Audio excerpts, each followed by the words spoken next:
It was certainly a shock. And at the same time, it was such an incredible relief to have the house as safe as it was. I mean, I think with personal preparedness and being ready, it can feel overwhelming. It can feel like a lot to do, and the most important piece is to just start with one little bite at a time. Just start the conversation. Have some sort of plan. It can be as small as a meetup place, you know, a destination that everybody will get to, everybody in the household will get to if there's a disaster. Recognize you live in a community, in a county, that really does take the emergency response as a priority. We have worked diligently throughout the last few years on ensuring that not only our staff are trained and prepared, but we're also putting that out for our community.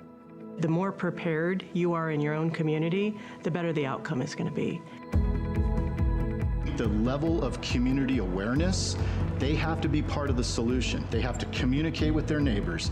They have to be part of the discussion in communities. They have to support the response, the prevention, the education, and ultimately the collaboration and the engagement. People have to be engaged at all levels. The more you think about it now, the easier it will be when the time comes that you need to evacuate.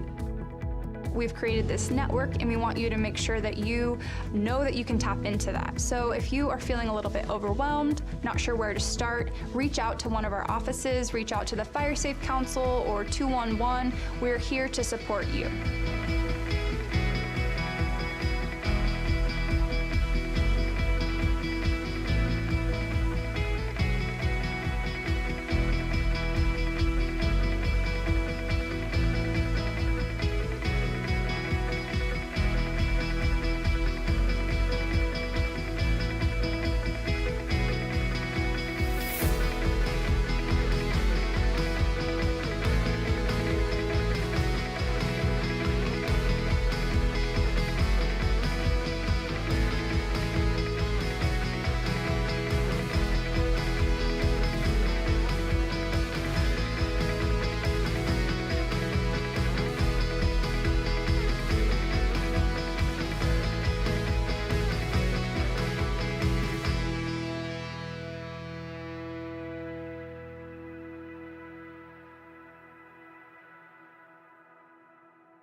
From the foothills of the Sierra Nevada,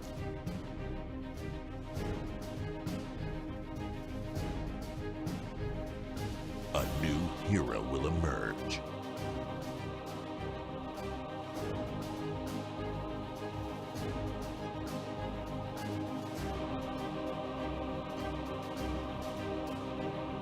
One who is ready.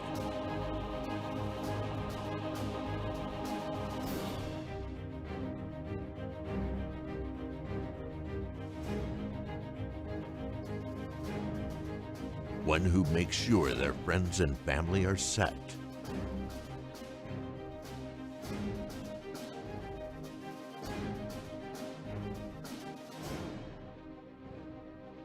And has the power to go at a moment's notice.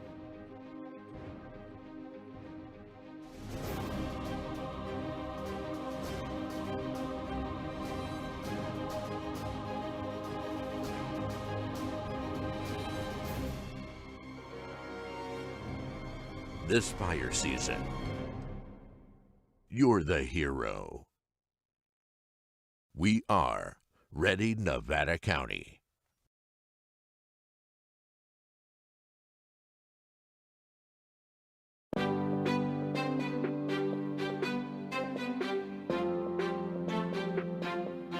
Nevada County has a new tool to make evacuations safer and more efficient in the event of an emergency. This new tool is called Zone Haven, and we need you to know your zone. In order to know your zone, you need to go to community.zonehaven.com, type in your address. Once your address populates in the pop-up window, take that information and write down the zone that is given to you where you know you'll find it in case of emergency.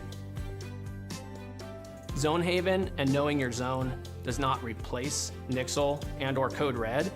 it actually supplements them, and it makes those tools more powerful because you'll know what zones are being evacuated or which ones are being placed on advisory. And as a result, you won't have to do anything else other than listen to those messages and know if it's time to go. Even if you don't have internet, this could be done by word of mouth, it can be done by radio, or it could be us driving down the street, so please know your zone.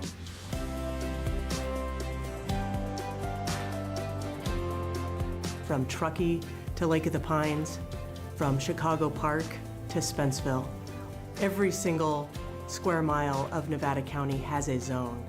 And having a zone that you know for your neighborhood is going to help you save time to be able to evacuate and keep you and your family safe.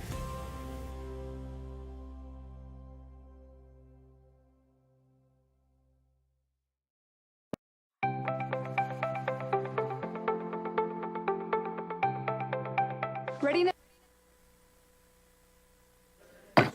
Okay, we're going to get started today with our April 22nd Board of Supervisors meeting, calling the meeting to order. Mr. Durkin, would you lead us in the pledge?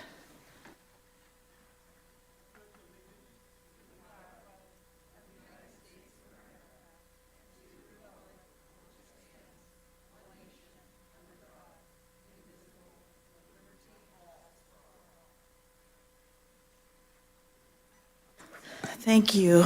Madam Clerk, are there any corrections or deletions to the agenda? No corrections or deletions. Okay.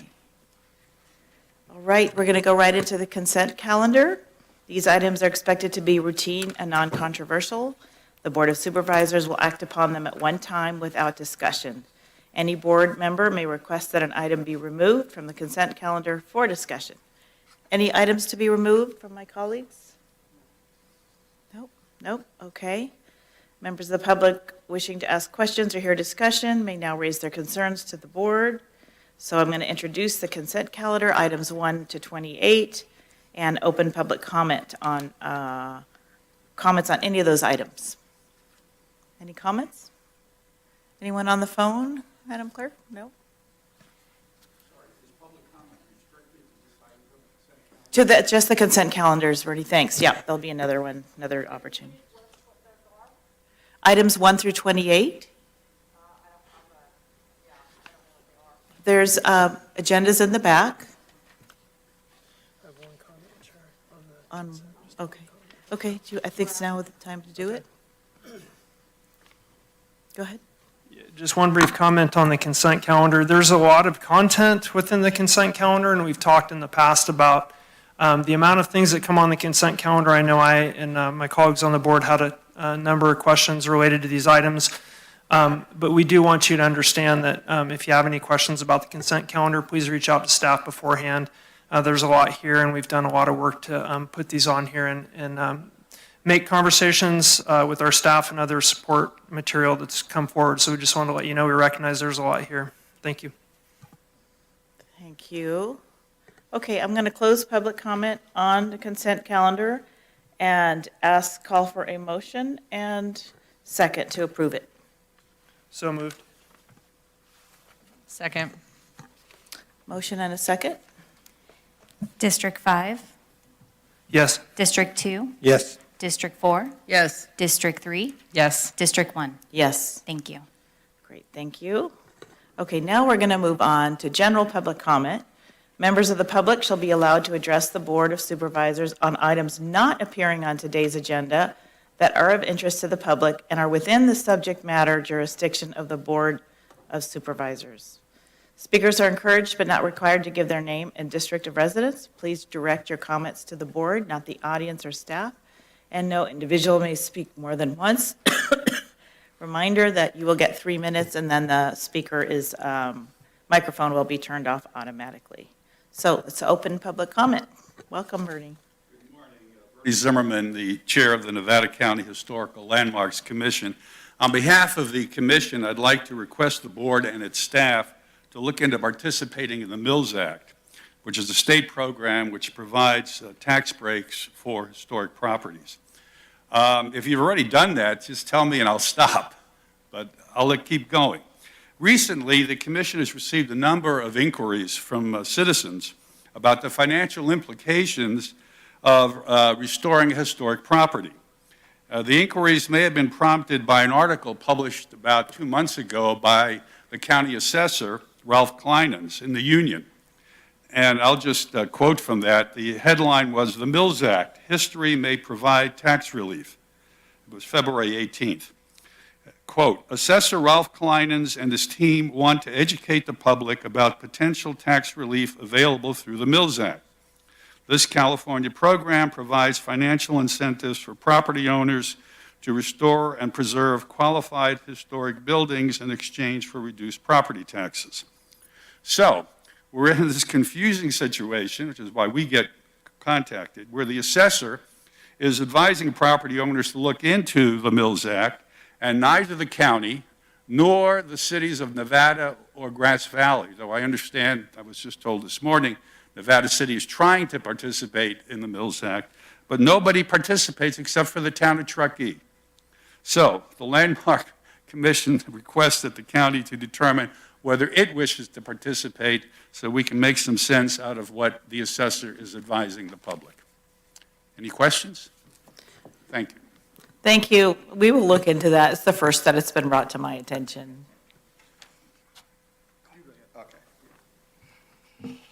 Michael Taylor, District 1. A brief history.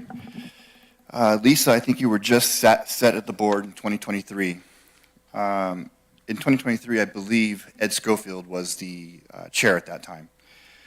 I brought up to the Board of Supervisors at that time, I had concern that the previous 6 years of financial compensations for county staff had significantly increased, and I had concern that in the next 6 years that it would be unsustainable if they matched those same numbers. And I specifically asked him, or suggested to the board, that they don't know.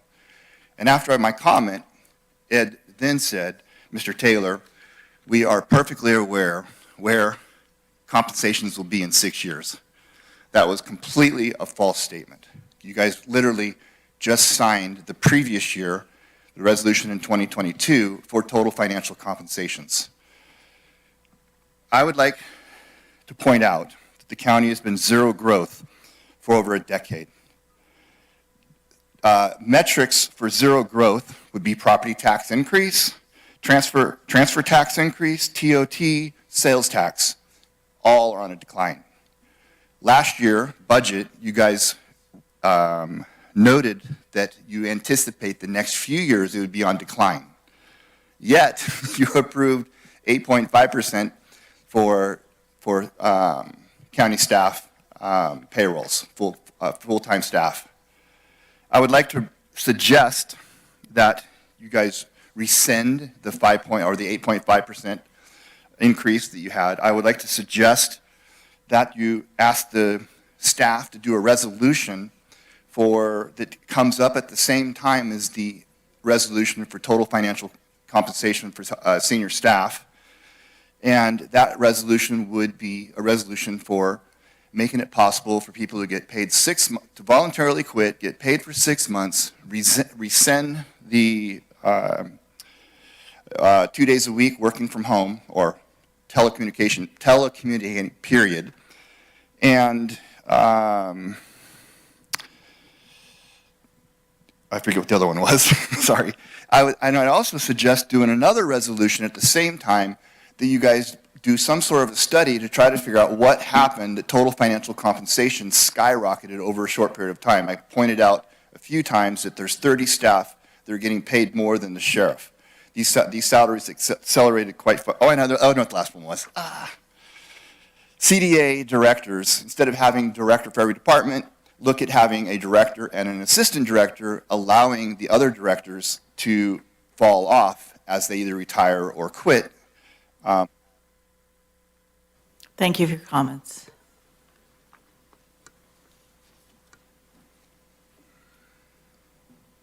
Good morning, everybody. My name is Jeffrey Gottesman from District 1, and I'm here representing Jewish Voice for Peace and the Peace and Justice Center of Nevada County. I'm here to remind you that we're still waiting for you to put up a resolution for our federal government to oppose, to enforce the Leahy Law and other laws prohibiting sending weapons to regimes that are carrying out human rights abuses. There's a Holocaust going on in Gaza. Every day, 100 children are being killed by bombing and by snipers intentionally targeting children. And that's not to mention starvation and deprivation of water. I'd like to take a different tack here. I'd like you to close your eyes and imagine it's 1941. And there's, in Nevada County, there's a large group of dual nationals who are advocating that the United States not enforce the neutrality laws and continue to provide material aid to the Nazis. Companies like Ford, Kodak, IBM, and even J.P. Morgan and Prescott Bush were people who were evading those neutrality laws. Imagine that I was here asking you to make a resolution to observe those laws at the federal government where a bipartisan coalition has been co-opted into not enforcing them. And imagine that one of your ranks was saying, oh, it's a good idea, we agree with you, our sentiments, but it would create too much strife here in the community. We don't want to disturb the anonymity of Nazi supporters here in Nevada County who might have to have their positions and their beliefs displayed in public through this kind of resolution. And really, that's the situation we're faced with. Thank you. Thank you for your comments.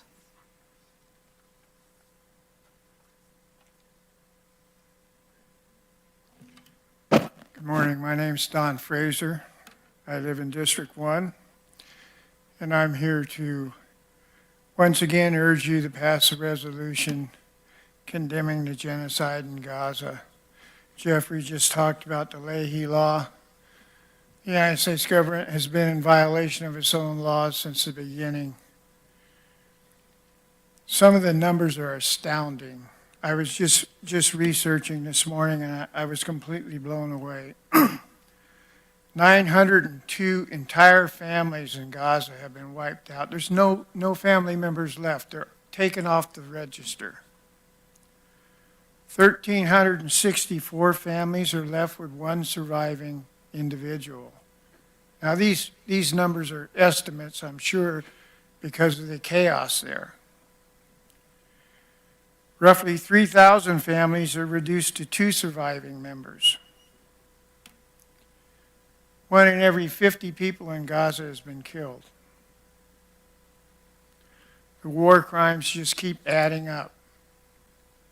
You may have read about it, or you may have chosen not to read about it. Not too long ago, a convoy of ambulances was ambushed. 15 paramedics were executed. The bodies in the ambulances were buried by the Israeli army in Gaza. Clearly a war crime, clearly paid for with US dollars. Heavy equipment that came in during the ceasefire to be used for search and rescue is being seized and blown up by the Israeli army. There's a group of individuals going through the United States government now searching for fraud, waste, and abuse, cutting jobs, saying they're saving billions of dollars. Well, I submit to you that the greatest fraud going on is us sending billions of dollars to the state of Israel to continue its war crimes, its Holocaust in Gaza. Please stand up, speak out. Thank you. Thank you, Don. Shirley Osgood here from District 3. Thank you for your eye contact, which shows me that you're listening. I didn't prepare a speech, but my heart continues to be broken because I'm watching the news from various sources that tells me that we're committing genocide with our tax dollars against Gaza and the Palestinians. I feel for those local Palestinians, one of whom I know has lost his entire family in Gaza. He still carries the key to his grandmother's home, which is no longer there. And there are local people being impacted by this. And I would urge you to put a resolution on the agenda for a ceasefire and arms embargo. I don't want my tax dollars going to this. Thank you. Thank you, Shirley. Madam Clerk, do we have phone callers? There are no callers today, Chair. Okay. Any other public comment in the chambers? My name is Joanna Gilbert. I've lived here over 2 decades in Nevada County. And I am here today because my place is always inundated with smoke for the last 3 years, which is why I wear a N95 mask all the time when I'm outside. If you drive to the city today, you can see the hills are shrouded in smoke. Every single day. Can you speak right into the microphone? Thank you. Sorry. So we can hear you.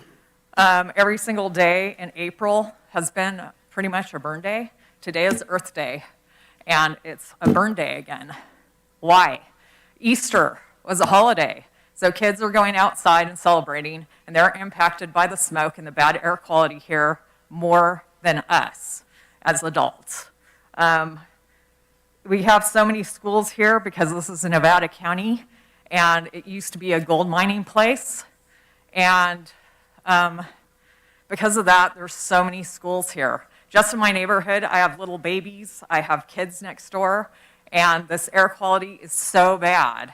And I haven't seen a pristine hillside anywhere here in the last 3 years. Even in the summer, it's year-round, it's 24/7. The smoke is so bad sometimes it comes in my place, goes in my attic. It's absolutely awful. My brother got me a HEPA filter.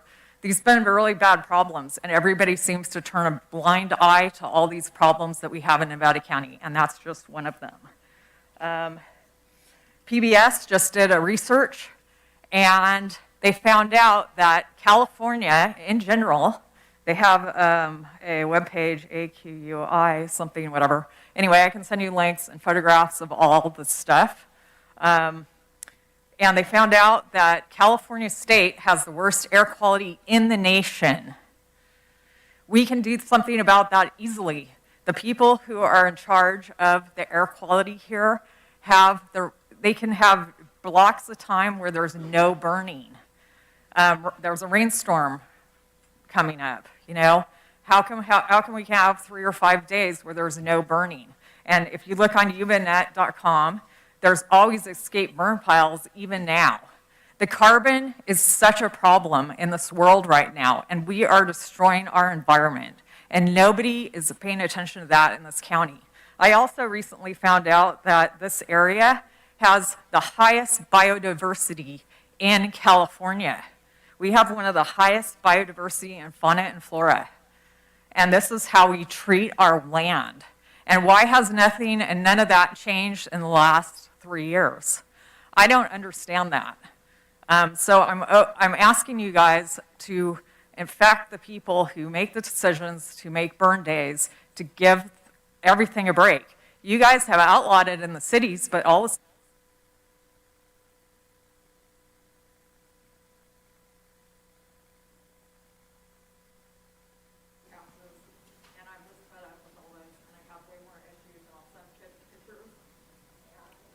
Thank you. Yeah, feel free to reach out to us individually and meet with us or email where we can have a more detailed discussion. District 5. I just feel compelled to respond to some of the comments made. Bernie, I think, did you already make a comment in public comment? Not yet. I did on the Mills Act. Early one. Does that Okay, mean you're I good to can't go. comment on this? You may.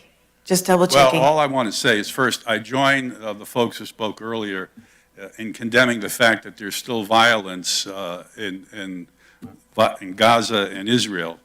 But I strongly object to the way they casually throw around the word Holocaust. I lost most of my family in the Holocaust, including my older brother and sister, and I can assure this group the Jews did not attack the Nazis first. And if you listen carefully, you didn't hear a single word about the release of the hostages. So that tells you an awful lot about what these comments are about. Thank you. Thank you. Okay, so that was a mistake on my part. You did already have public comment, and we generally restrict people to one time. So we'll let that go. Thank you so much. Any final public comments?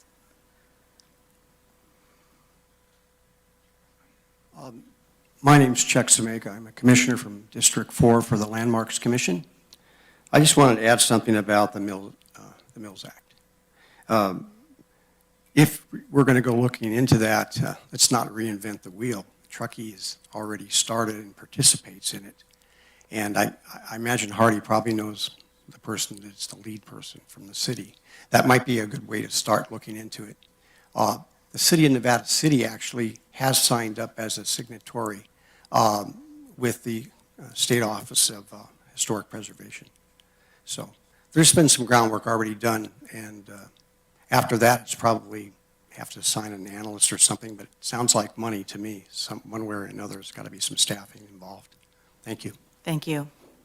Okay, I'm going to close public comment, and thank you, everyone. And we're going to move into our first department head item, number 29, a resolution designating the Grass Valley Elks Lodge, number 538, located at 109 South School Street, Grass Valley, as Nevada County Historical Landmark, NEV 25-04. I'll hand it over to Carissa, introduce the item, and turn it over to Mike Coaches. All right. So good morning, Honorable Chair, members of the board. I'm Carissa Sear, Senior Management Analyst in your office, and I'm pleased to be here today to introduce a resolution for your approval that will designate the Grass Valley Elks Lodge number 538 as a Nevada County Historical Landmark. This designation is recommended to you by the Nevada County Historical Landmarks Commission. They work month in and month out to preserve the history of Nevada County and tell our story. This designation is the fourth historical landmark for the 2025. And with that, I'd like to introduce to you Bernie Zimmerman, Chair of the Nevada County Historical Landmarks Commission, and Mike Coaches, Secretary Treasurer for the Historical Landmarks Commission, and then they'll present the item and answer any questions you have.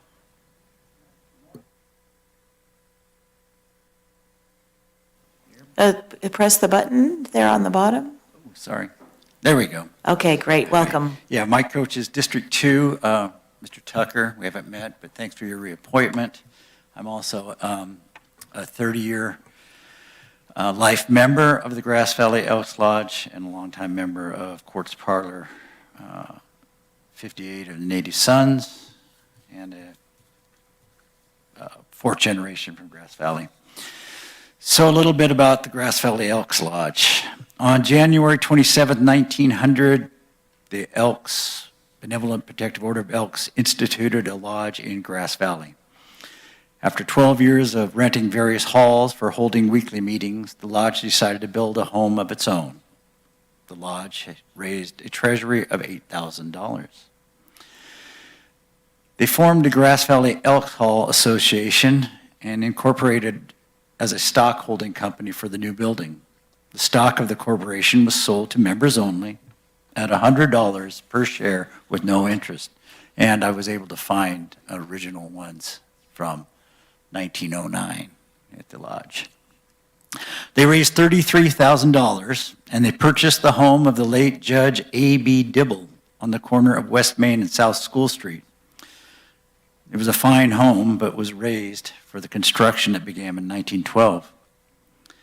The construction of the Grass Valley Elks Lodge building took slightly more than 7 months, although the contract for the job called for the completion in 150 working days, that is. With Sundays and holidays taken into account, that's what they did, 150 days. The contract called for $40,000 for the building and $5,000 for furnishing, but as with all construction, there were cost overruns. The price went a little higher, ending up at $50,000. This equates to $1,700,000 today, which seems pretty cheap in today's housing market. Ground was broken for the first time on February 1st, 1912. During the preparation for the foundation, and they were digging the foundation, they hit gold. They uncovered a quartz ledge and gravel deposit. They had to stop construction for a few days to assay the gold to see if it was worth mining for profit. Turned out to be a low-grade ore, so construction was continued. The foundation is made of concrete reinforced by rock from the waste bins of the Empire Mine. And the first concrete was poured on March 2nd, 1912. This is after 30 days. On the brickwork, the contract called for bricklayers, all from Sacramento, to lay 14,000 bricks per day, or 2,000 bricks per man. They started the job on March 12th and finished the basement walls 8 days later on March 20th and completed all the brick walls of the whole building on April 17th, 1912, or in 37 days. The construction continued with the raising of the roof trusses on April 24th, and then they started on the roof and the interior of the building. The inside rough paneling had been installed, and the work of finishing the inside of the building was started on July 8th, and on July 25th, the windows were installed. The lodge room is constructed of clear redwood panels. In late August of that year, they had the delicate job of installing the spring-hung hard rock maple dance floor. This is probably the highlight of the building. Many groups have rented the ballroom for weddings, dance clubs like Mr. and Mrs. over the years, and various other activities. One unique feature was the springs could be tightened, and in the 1920s, basketball games were played there. There's still bleachers located above the ballroom. Last month, the local Argentine tango group danced for hours with people driving from San Francisco and Sacramento, who all stated it was the best dance experience that they have had. On September 20th, 1912, the building was completed and dedicated on January 28th, 1913. Articles and pictures of the building were published on the front pages of the San Francisco Examiner and the San Francisco Call. It was one of the finest buildings in Northern California. Special trains brought dignitaries from the Bay Area and the Sacramento Valley for the event and created scheduling problems for the Nevada County Narrow Gauge Railroad. Later in 1917, a very large crowd assembled outside the streets of the building to hear President Wilson's radio address on declaring war on Germany. Starting in the 50s, major improvements were made.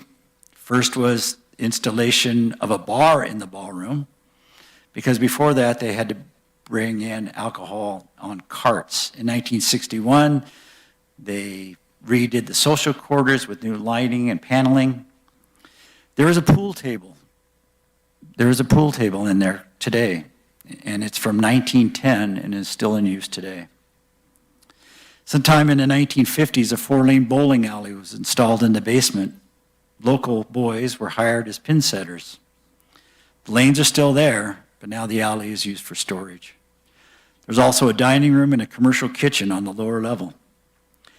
There are 7 rooms on the 3rd level, which were used for visiting dignitaries and ELK personnel, and now are currently being rented to veterans and those in need in cooperation with local agencies such as Freed.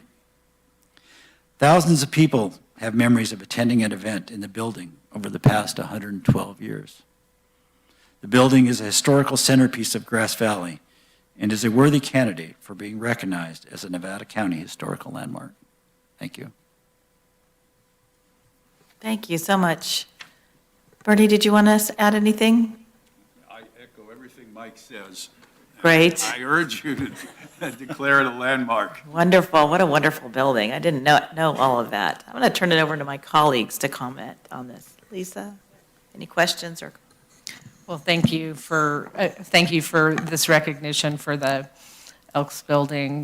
This is a building that is near and dear to my heart. I owned a business in downtown Grass Valley for 30 years and loved to watch when there was events there because it brought so many people into Grass Valley. So the nature and the historic appearance of that building is an incredible addition, and the fact that over all these years that the Elks have maintained it, which I know is not always easy. It's expensive to renovate and do work on old buildings, and the integrity of that building. I mean, I've lived here since 1977, and the integrity of that building has never wavered, ever. So really appreciative for the acknowledgement, and look forward to seeing the plaque. And are you going to do a ceremony Yes, there? we are. Great. Well, please let me know when. I would love to be there. So, thank you. No, thanks for bringing this forward. That is such a historic building. I can think of many, many, many events I've attended there over the years. And again, the dance floor was a highlight. Yeah. Over the Your time. dad was a member, right? My dad was Yeah. a member for years, for sure. Yeah, just a lot of great things, from class reunions to weddings to receptions to holding events. We had a big thing there one time for agriculture, and we used the kitchen downstairs. I can remember the bowling. My brother used to set pins there. So just tons of memories from that one building. So it's just definitely a part of Grass Valley and who we are. So thank you for bringing this forward. And yeah, that'll be a great little ribbon cutting celebration for sure. And I know it's been tough. I mean, we've had to merge, we've had to do things. Folks need to really look at what our history and where it brought us from. So I think that's so important. So thank you, appreciate it. Yeah, thanks for pointing this out and all the time you've put into preserving this landmark. I walk by that building often, and I'm always kind of stand there and remark at the kind of ornate construction and some of the pieces. And then again, to the maintenance, I was thinking, my gosh, what it must be like to try and maintain that building. And then I also know, and I guess a botanist would tell us, but there's like some really unique rose bushes and some other plants and flowers there that I just don't recognize. I should probably get a book out and look at that. But yeah, beautiful place. I've never been in there for an event, but hopefully I can attend the ceremony. And thanks to you both for the time that you put into the Historical Landmarks Commission. Very, very impressive. And Bernie, thanks again for your service on the Cemetery District. Your resignation is on here, so I just want to thank you for your service. Yeah, thanks for that. Likewise, I have so many memories, and I don't know why it stands out, but 1993, the Bear River girls basketball team was having their end of the year party there after appearing in the state championship game, and I remember gathering there, and can't believe it was 32 years ago, but sounds like if it has been around for 100 plus years, that was somewhat recent, but congratulations, and it's a great asset to the community. So best of luck going forward. Yeah, thank you for all your work and for saving this beautiful and historic, there's so many historic places in our towns, and it's lovely to keep them preserved and noted, so when people go by, they can read a little bit and understand. Thank you for your work on that. I'm going to open it up to public comment. Any public comments on this item? Okay, close public comment. Thank you so much. Please invite us all to the unveiling of the plaque. I think we'd all love to be there. And thank you so much and congratulations. And let's take a vote before I say congratulations. So I move that we approve resolution designating the Grass Valley Elks Lodge located at 109 South School Street as Nevada County Historical Landmark, NEV 25-04. Second that. Okay, Madam Clerk? District 5? Yes. District 2? Yes. District 4?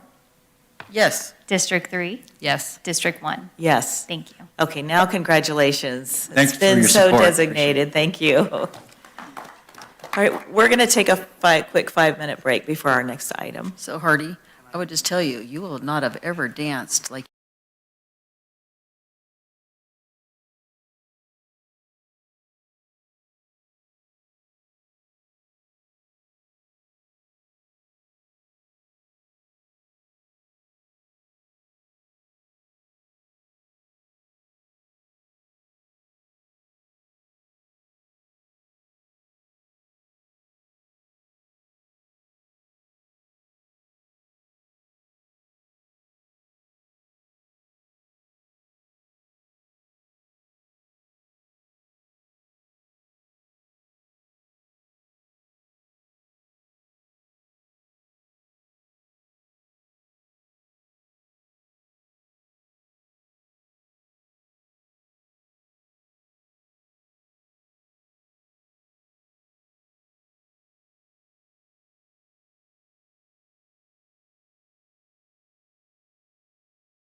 And Tyler is already ready to go, so I'm going to, we're going to move to our next scheduled item, the alternate housing ordinance work plan. And Tyler, you're going to introduce the item and present it with give us a presentation on that, yeah? Correct. All right, thank you. Thank you, Honorable Chair, members of the Board of Supervisors. Tyler Barrington, Principal Planner for the record. The item for your consideration today is informational yet direction on staff to proceed with a work plan to develop a potential ordinance that would allow for alternative housing in Nevada County. So for some brief background, in 2024 and 2025 at the board workshops, one of the objectives of the Board of Supervisors was to develop policies for providing for alternative housing types. And so the direction was to look at reducing development costs and increasing housing supply. Through that, the Planning Department and the Building Department developed ordinances, specifically the Tiny Homes on Wheels ordinance and then Title 25 Limited Density Owner-Built Housing ordinances, which was approved by your board on January 14th, 2025. I have a little asterisk next to the Tiny Homes on Wheels because further direction was provided to staff to come back with a potential ordinance to allow for additional housing types, potentially recreational vehicles. So staff has looked at potential areas in the zoning code where we could potentially do some amendments to allow for this type of housing. And so our initial thought is we would look at updating our existing county recreational vehicles ordinance. Currently, the county does allow for seasonal use of recreational vehicles for up to 90 days between April and October. We also allow for to stay in a recreational vehicle during construction of single-family dwelling as security housing with a use permit for a public use. We also allow for temporary urgent medical care for up to 6 months, which allows it to be renewable every 6 months. And then we do allow for employee housing for up to 6 months to stay within a recreational vehicle. And I just put an asterisk because that's a different section of the code than the one that's up before you. We also identified that there is a potential need to update the county's local area management plan, or the LAMP, which is administered by the Department of Environmental Health regarding septic systems. And this could potentially require additional time to obtain state approval. The thought there is in order to accomplish the direction of the board, a traditional septic system may not be the most cost-effective way of allowing for alternative housing to be sited on properties. Through the process, we'll be looking at different zoning districts and property sizes which might be appropriate to allow for this use. Collaboratively, staff is looking at an estimate of approximately 560 hours of staff time, including different departments, and then approximately 6 months with a completion date of October 2025, which is in line with the direction from the board in 2024 and as a part of the Housing Objectives Charter. So we're looking at a collaborative approach to this ordinance through currently staff meets as an affordable housing, workforce housing meetings. It includes the Community Development Agency, the Planning Department, Building, Environmental Health and Code Compliance, the Health and Human Services Agency, Housing and Community Services Division, the Office of County Counsel, and then of course, we're anticipating vetting this through the county's Housing Ad Hoc Committee. Regarding public participation, we are looking at providing multiple opportunities for the public to comment. We're looking to host a facilitated meeting similar to the most recent cell tower ordinance meeting we held here at the Rood Center.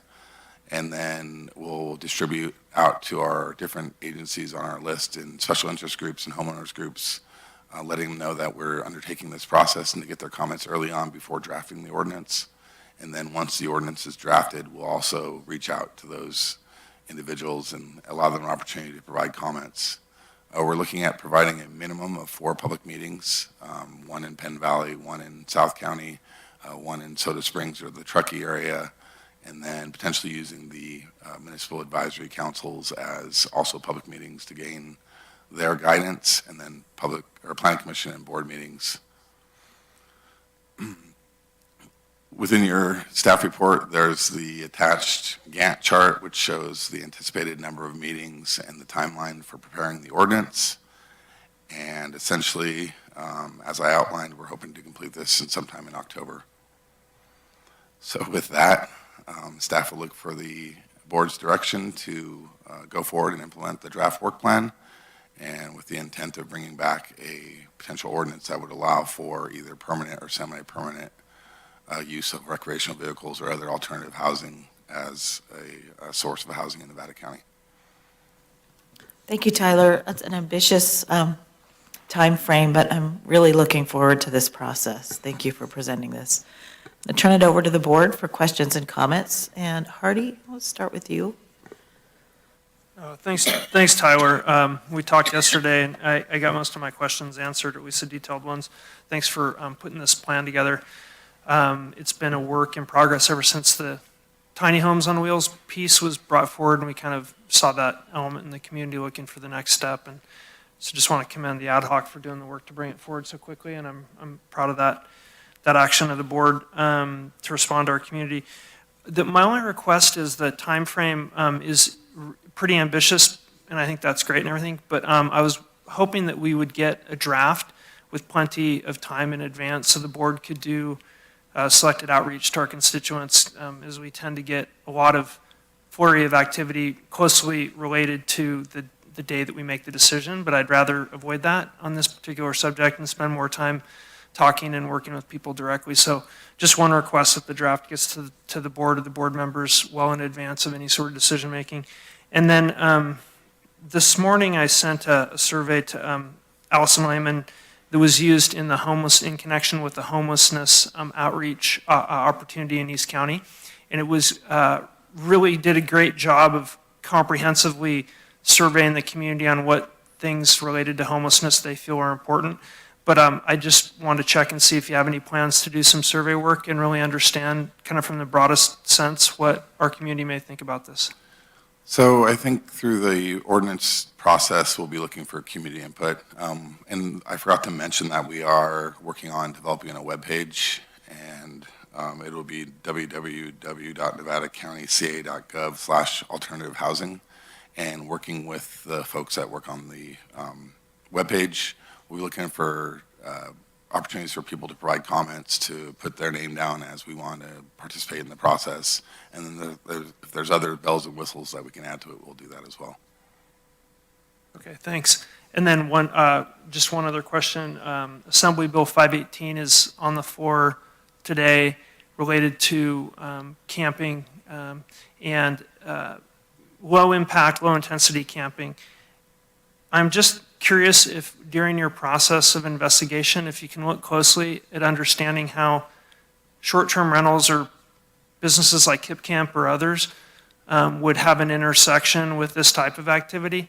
The current ordinance specifically calls out non-monetized or non-monetary use of those RV recreational vehicles as dwelling units. So I wanted to understand a little bit more about what it would take if low impact or a low site density, for example, somebody had 2 trailers on their property, could use it for a rental, and what that would mean and how that would impact the ordinance, and what kind of questions we'd ask of the board and our community in looking toward that. Thank you, Supervisor Bullock. We will look into that. And just to refresh the board, with tiny homes on wheels, we did restrict short-term rental use. And so we'll be looking for direction from the community as we prepare the ordinance. Okay, Rob? Yeah, thanks for that. I think Hardy kind of covered a lot of my questions. From a personal standpoint, though, I'll look forward to the discussion, and I'm sure you're already doing it, but, kind of a number of different options as far as parcel size and specific situations, and as we kind of vet that out. But the main thing I wanted to suggest was, and it kind of relates to what Hardy said, but more maybe the negative side of it. I think in conjunction with this, or maybe as a parallel process, we need to look at a camping ordinance, or I guess it could be called a parking ordinance, particularly in the unincorporated areas. And I think as this process goes forward, if nothing else, from a public relations standpoint and community input, because that's one of sort of the visible intersections that people see when they think about camping or living on all wheels. They sometimes see the negative one. I know we've got some issues in South County right now. So, yeah, I don't know how that'll play out, but just maybe as we explore or be mindful of the ability to park, camp on public roads versus now we're opening up on private roads and how all that kind of plays in. Yeah, I just look forward to that discussion and perhaps even taking some action on the camping on public roads in conjunction with, if we choose to allow more flexibility on the private lands. So, anyway. Thank you. Sue? Yeah, no, my colleagues brought up a lot of the questions I already was thinking that go through our heads. I'm looking at this as a really ambitious timeline for the amount of robust conversations we're going to have through our community. I think this isn't, when we talk about 4 meetings, I think it's going to be very big conversations and how we move forward. So I don't really have any questions right now. I'm be interested to see how this builds out. Almost, when I was looking at this, I thought it'd be something that might come back to our workshop at some point because I didn't know that we could get it done this quickly. So kudos to you guys for getting it started. I think there's just a lot of those questions that are going to intersect, just like the camping and where we park and neighborhoods. I think those are going to be some of the places where we're going to have a lot of pressure. So I think we're headed in a good direction, but I think there's a lot of work to be done here that really makes it fit in our community and with people that live here. We need it, yes. We need some, how we manage it, I guess, is going to be that's going to be the big challenge. So thanks for bringing it forward. We've got to get it started. Kudos to the ad hoc house folks that are working. Is that you, Lisa?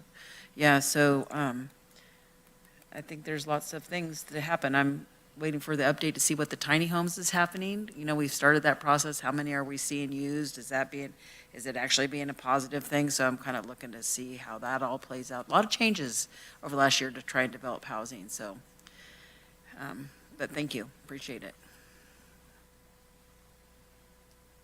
One more. I want to make sure we have insurance included on that, what that's going to do to property insurance and those kinds of things. I think that's really important. So would it be a rental insurance? What is the liability? So that was the other thing I had on my list. Sorry. Thanks. Yeah, thank you for the ambitious timeline. I appreciate it. We've been working on this for a while internally with the ad hoc committee. I heard you said 4 meetings. I heard 3, South County, Penn Valley, Soda Springs, and I'm assuming the 4th would be like a joint District 1 and District 3 Grass Valley, Nevada City meeting somewhere? Correct. Okay. Yeah, I've actually been working on this with a few of my constituents right now are having some issues with illegal RV parking in their neighborhoods. And I think one of the most important things that we need to really dig deep on here as we start to hear all the public comments and feedback from our neighborhoods is the unintended consequences of something like this. I think that sometimes gets overlooked because we don't realize all the different issues that can come up as we're dealing with this. The insurance one is a big one. I was talking with somebody the other day who's interested in doing a fairly large, he said tiny homes project. And then he started telling me about the difference between, the insurance differences, if it's on wheels. And he said tiny homes to me. I wasn't thinking tiny homes on wheels. I was thinking just tiny homes on foundations. And so it's really important for everybody to understand the difference between those two, the issues. But yeah, I think this is great. I really am appreciative that we're willing to do so many public meetings because I think that that's where people have the opportunity to ask their questions and have them answered in a little bit more of an informal setting versus a public hearing at the Planning Commission or at the Board of Supervisors. So I'm glad that that's the direction that we're going to go in, and I really support this. Anything I can do to help facilitate those meetings, please feel free to ask. Thank you. Okay, great, thank you. So I am hearing, and we'll go to public comment in a minute, but I just want to clarify a few things. I'm hearing there's lots of sense that this is an ambitious timeframe and we should remain a little bit flexible to make sure that we do everything we need to do. Appreciate that it's ambitious. We want to see action on this, but let's take the time to do it right. I think you have board understanding of that. I agree that we'd be great to get an advanced draft of the ordinance, so let's make sure there's enough time in there. And I want to clarify for myself and the board the issue of camping versus housing. The board direction at this point is to look at housing alternatives, not camping. I think in the public comment process, we may get a lot of comments on camping and how that plays in or doesn't, and that's something we can take in and bring back to the board, and then the board at that point could give new direction or additional direction. Is that how we're looking at it right now in terms of the camping? That's correct, yes. Okay, so just want to make sure that's clear. Yeah, go ahead. Good, yeah, that's a great segue. And one of my questions was regarding the enforcement, as we have existing units that are used for occupancy and dwelling units that are recreational vehicles. I guess the question I'd like to talk about during the process is what's the enforcement mechanism? And I know that most of our enforcement activity is based on a complaint-driven process because there's such a wide variety of different things we look at. What's the enforcement? And then, Chair Hall, to your point, if we don't look at camping, Supervisor Tucker brought up some good points, and then my points related to short-term rental of those. If there's an intersection, I think what I'm asking for is to talk about where those intersections overlap so we can kind of earmark that for future discussions. So maybe it doesn't happen now, but definitely I'd like to chronicle or kind of outline what concerns come up related to enforcement in the camping part. Correct. Yeah, no, I understand. I think staffs, and first off, appreciate the levity in terms of timing, and we're trying our best to meet the October date, but if it extends longer due to public comment, then that will happen. But we're looking at hopefully to have a draft somewhere in June or July, which will be well ahead, and that will just be the first draft. And then regarding the camping on private roads or public roads, the focus of the ordinance will be on private property, and the focus of where this may or may not be allowed would be on private property and not on roads. Excuse me. Yep. Okay. So that's, I'll come back to you soon in a second. That's, thank you for clarifying that. I think it's important that the public understands what the board has given direction so far to look at. So there will be a limit to what comes back to the board for the ordinance. However, this public process is the opportunity for all these other issues to come up. And I appreciate that, Supervisor Bullock, that those issues, you can come back and the board could give additional direction, or we could have a new item to explore at that point. But to date, the board direction is to look at short-term rentals, long-term housing, which could include rentals, not camping, and we're going to have to distinguish that somehow in the conversation, right? Okay, Sue, you have a question? No, thanks, Heidi. I just wanted that to kind of get clarified. The only thing is because, just like with tiny house on wheels, the whole conversation got distracted. We didn't get a lot of comment on homes with tiny wheels because it went in the other direction. I really want to stay focused so that we're getting the comments from the public that are really going to make a difference or a change in the ordinance. So that, I like what you're just saying. I just wanted to clarify that. And I hear what you're saying, Hardy. I just don't want to see, we didn't have, maybe 2 comments on tiny homes, right? It went all the other direction, and that takes the focus off the real ordinance. That's a good point, and I think for me, I would like, a number of pictures illustrating what you're describing to us in a textual narrative. So if we get a staff report or we have updates, I'd like to see pictures because I think we all may have different, what may be somebody living in an RV in my neighborhood or different neighborhoods or different conditions. We all have different perceptions of that, and I would just like some pictures so we can look at it on the screen and say that's kind of what I'm talking about. Oh, that's something that we're talking about that none of us want to see within a certain neighborhood or something. I think it would be helpful. Understood. Yeah, and then going to the enforcement piece, code compliance is putting a stay on enforcement through this ordinance process related to non-health and safety issues. Yeah, sorry if I kind of distracted the conversation. And my main point being that as we're trying to get community buy-in to this, I just want us to be cognizant that there's kind of some parallel issues in that if there's these unintended consequences and people are seeing it in a kind of public manner on the roads, the public roads, and we perhaps can't even enforce or regulate on the public roads, then to try and convince people that we're going to be able to regulate it and it won't negatively impact their properties or community on the private property. I just want to make sure that we're prepared to answer those, I guess with the goal of being to get community buy-in. So yeah, I didn't mean to confuse the issue, but just knowing it's going to come up and we may want to, be cognizant of that to help get community buy-in. These are all really good points. This is why we have this time to ask questions and discussion. So, and I'm going to open it to public comment, but then I'll come back and make sure you're clear on the direction, Tyler. So public comment on this item, please. Good morning. Tom Durkin, District 4, No Place to Go project, and also the Aging and Disabled Housing Work Group.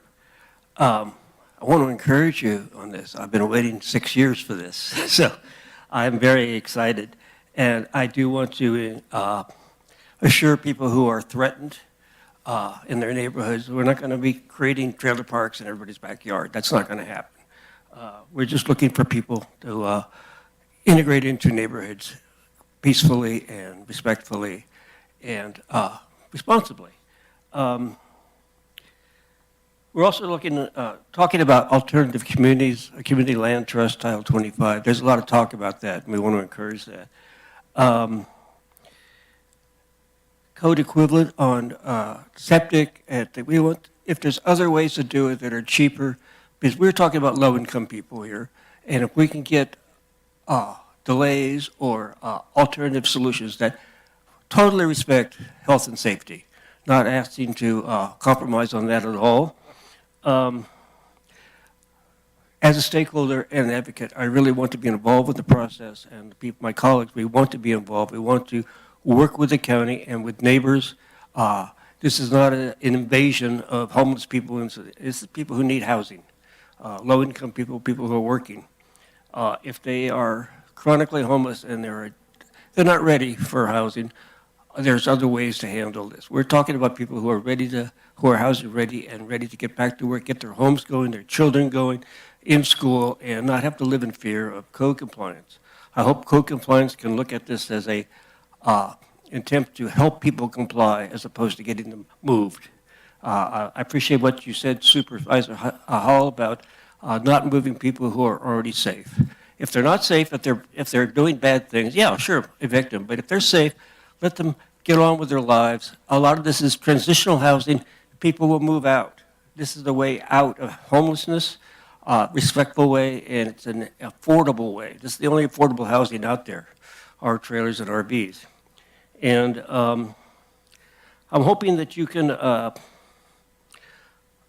devise these regulations to be inclusive and not restrictive. If you write a regulation that nobody can comply with, what's the point? It's a waste of taxpayer money. So I appreciate you. I intend to support you and work with you through this. This is an exciting time for us. Thank you so much. Thank you, Tom, and I think we appreciate the ability to work with you and the folks who are talking to you. Hello, Michael Taylor, District 1. I also would like to make myself available with helping with this ordinance or this proposal. And some of the ideas I would suggest is we kind of look at things in different facets with the county building code.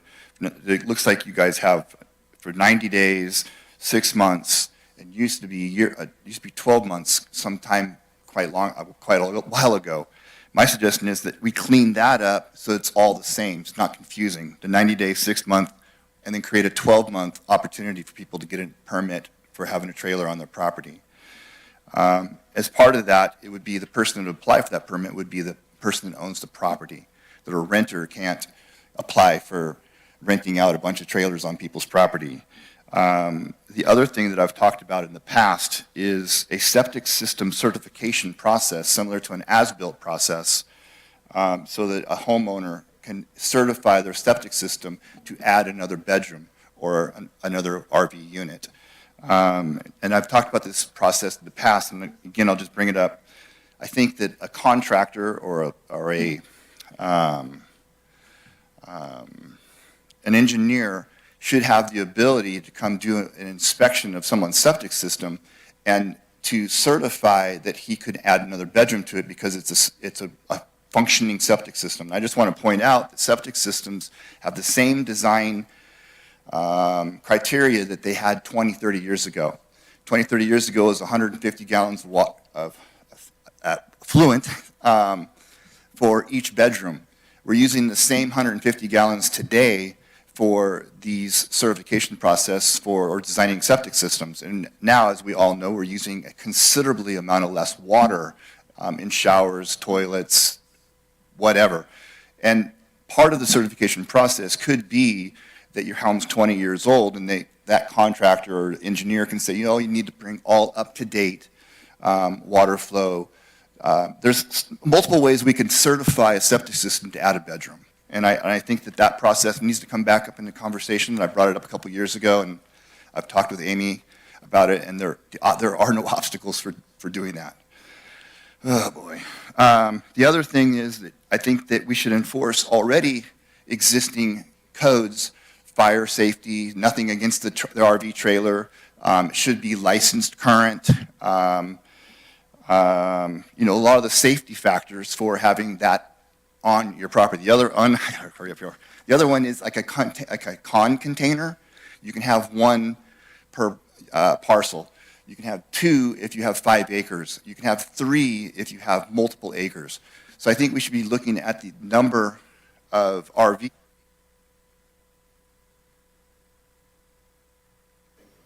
Thanks. We appreciate your comments, Michael, and you'll have, there'll be opportunities to present those at the public meetings and to send them in writing, so we appreciate that. Thank you. Any other public comments? Okay, I'm going to close public comment, bring it back to the board.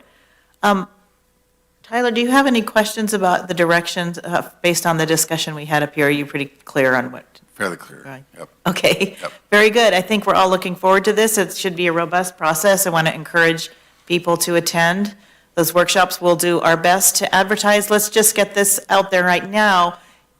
When people are unsure or feel like they didn't hear about a workshop, we always advertise these things on our website. Where else are we going to be advertising them, Tyler? In the Union newspaper, likely in the Sierra Sun if it's on the east side of the Sierra. The Union, the Sierra Sun, And likely Ubanet, we'll work probably, with the PIO team on the social media aspects. and social media. So if you want to keep clear on attending these, look to those places. You can also call the office, you can call us, and we can make sure you have that information. We really would like a robust process for this. All right, let's see, if we take a vote on this, I need a motion to accept the presentation of the work plan. So moved. Second? Do I need a second? Can you give me a second? Second. All right, it's a voice vote. All in favor, say aye. Aye. Noes? Abstains? Okay, very good. Thank you so much, Tyler. All right, let's see, we have a scheduled item at 10:30. We could do announcements or the sheriff's item. Is that something we can bring forward, Allison? Yeah? Okay, let's do that. Come on down. Okay, so we're going to skip over to item 32, a resolution renewing ordinance 2508, adopting a military equipment use policy pursuant to AB 481, and acknowledging the annual military equipment use report.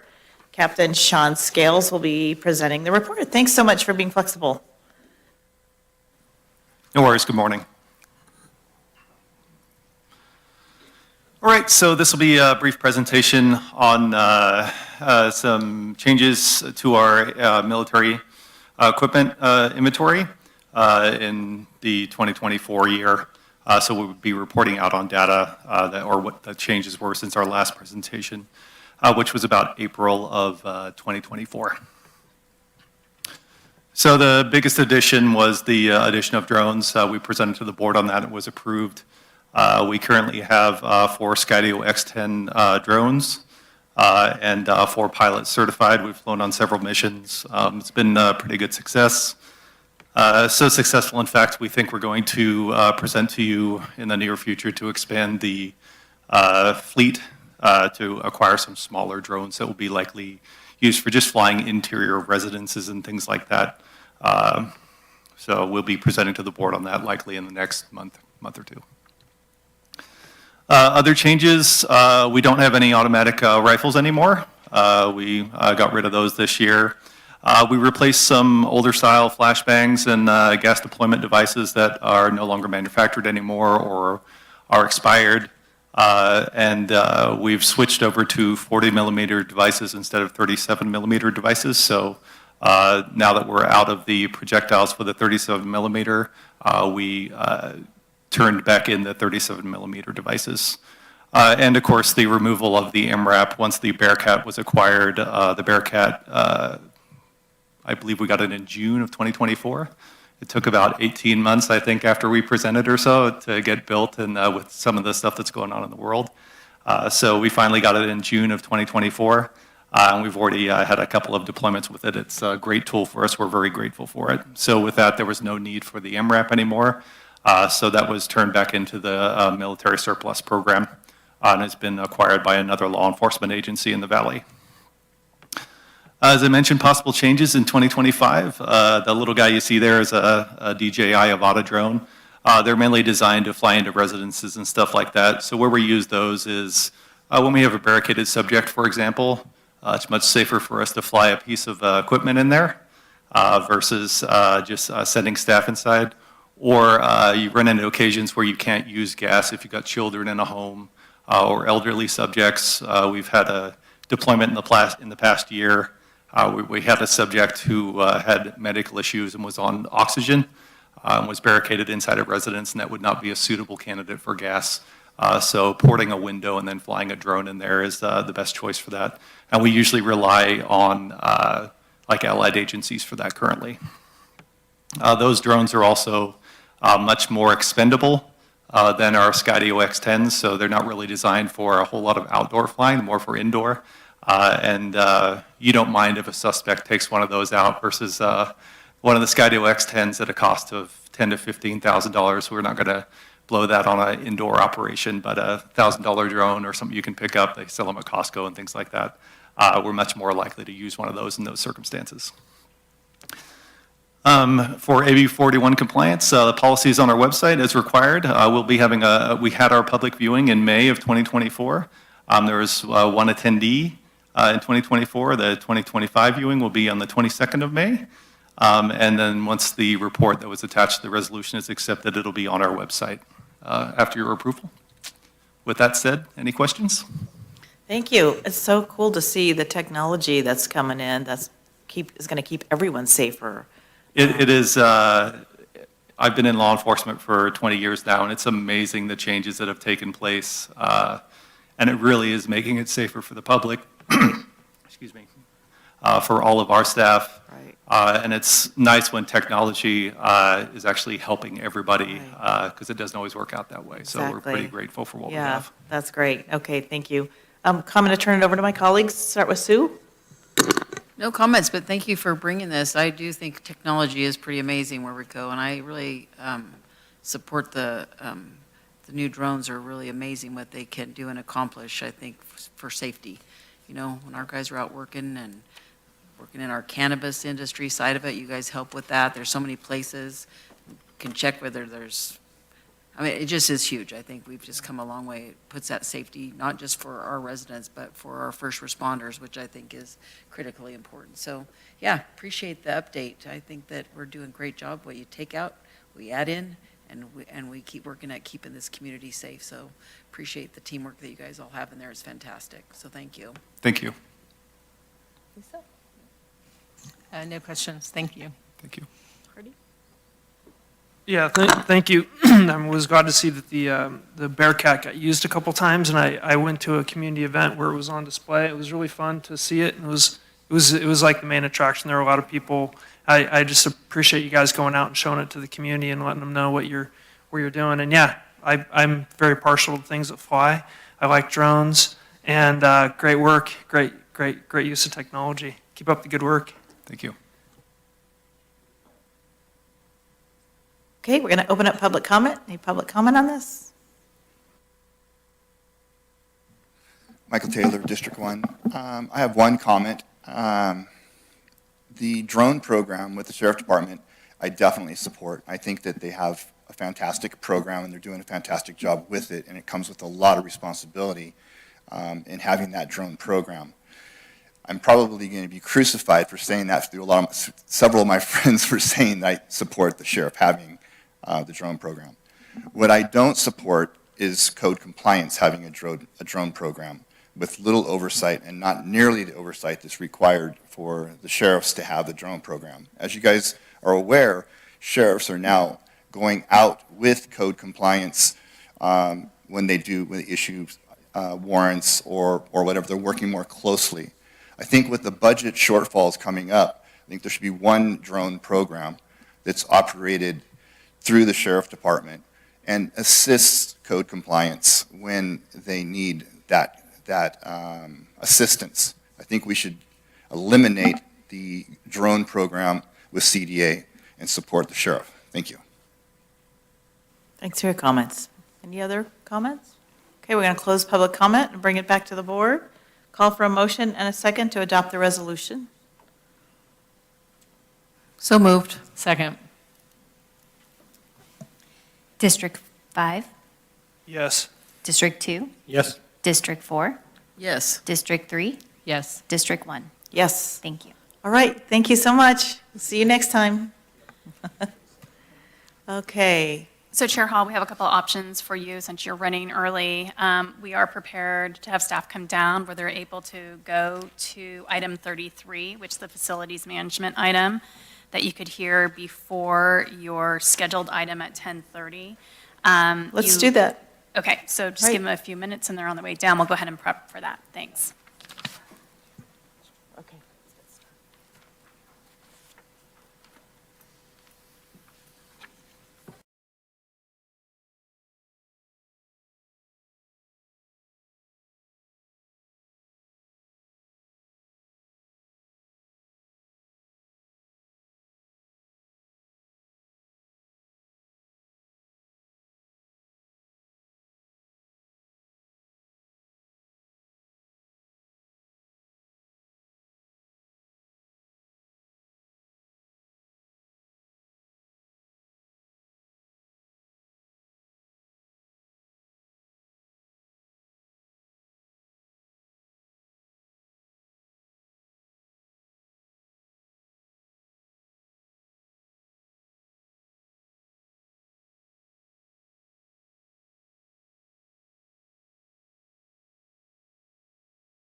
Okay, are we ready to go? We are waiting for our facilities director, who is walking up the hill right now from his office. And, but otherwise, the presentation and other staff presenters are ready to go. So if we could provide Mr. Drinkwater 2 minutes, I appreciate that. Thank you. Of course. Okay. Okay, so, and this will be item 33. Correct. Okay.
Is he going to be completely out of breath when he gets here?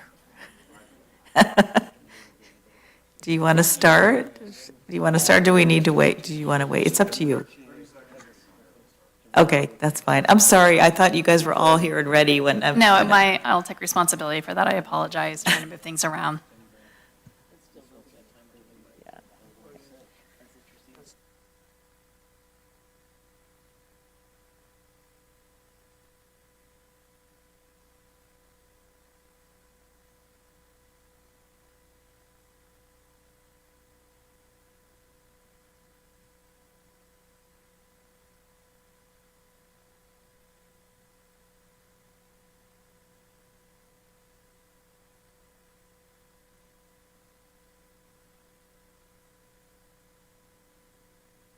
Good morning, Mr. Drinkwater. Go ahead and take a seat. We're ready for you. Thank you for hoofing it up here, Justin. We appreciate your flexibility. We just decided to move you up a little early. So take a moment to catch your breath. We have time. And then when you're ready, you can go ahead and start.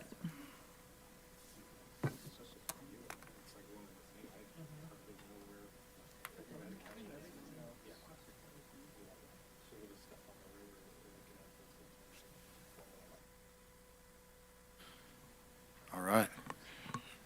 Greeting Chair Hall and Board. I'm Justin Drinkwater, your Facilities Director, joined with Elise Strichter, your IGS Chief Fiscal and Administrative Officer, and also your IGS Agency Head, Craig Griesbach there. And we're here today with the CRC grant contract acceptance, and we'd like to take this opportunity to discuss some of the background leading up to this point and what to expect going forward.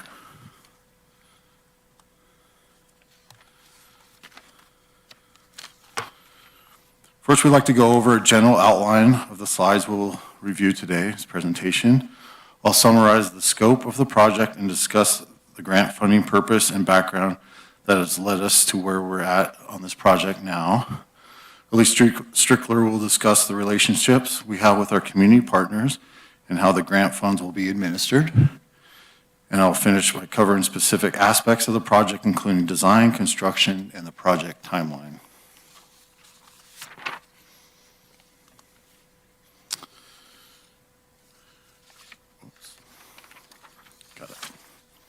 The grant from the California Strategic Growth Council will fund renovations at the Grass Valley and Nevada City Veterans Hall in order to provide resilient spaces for community programs and shelters during emergencies. Once we accept the grant contract, we'll finalize the project scope based on the seismic evaluation, facilities condition needs such as ADA, and community input. Design services will be solicited, followed by construction bid award through the normal public works bidding process.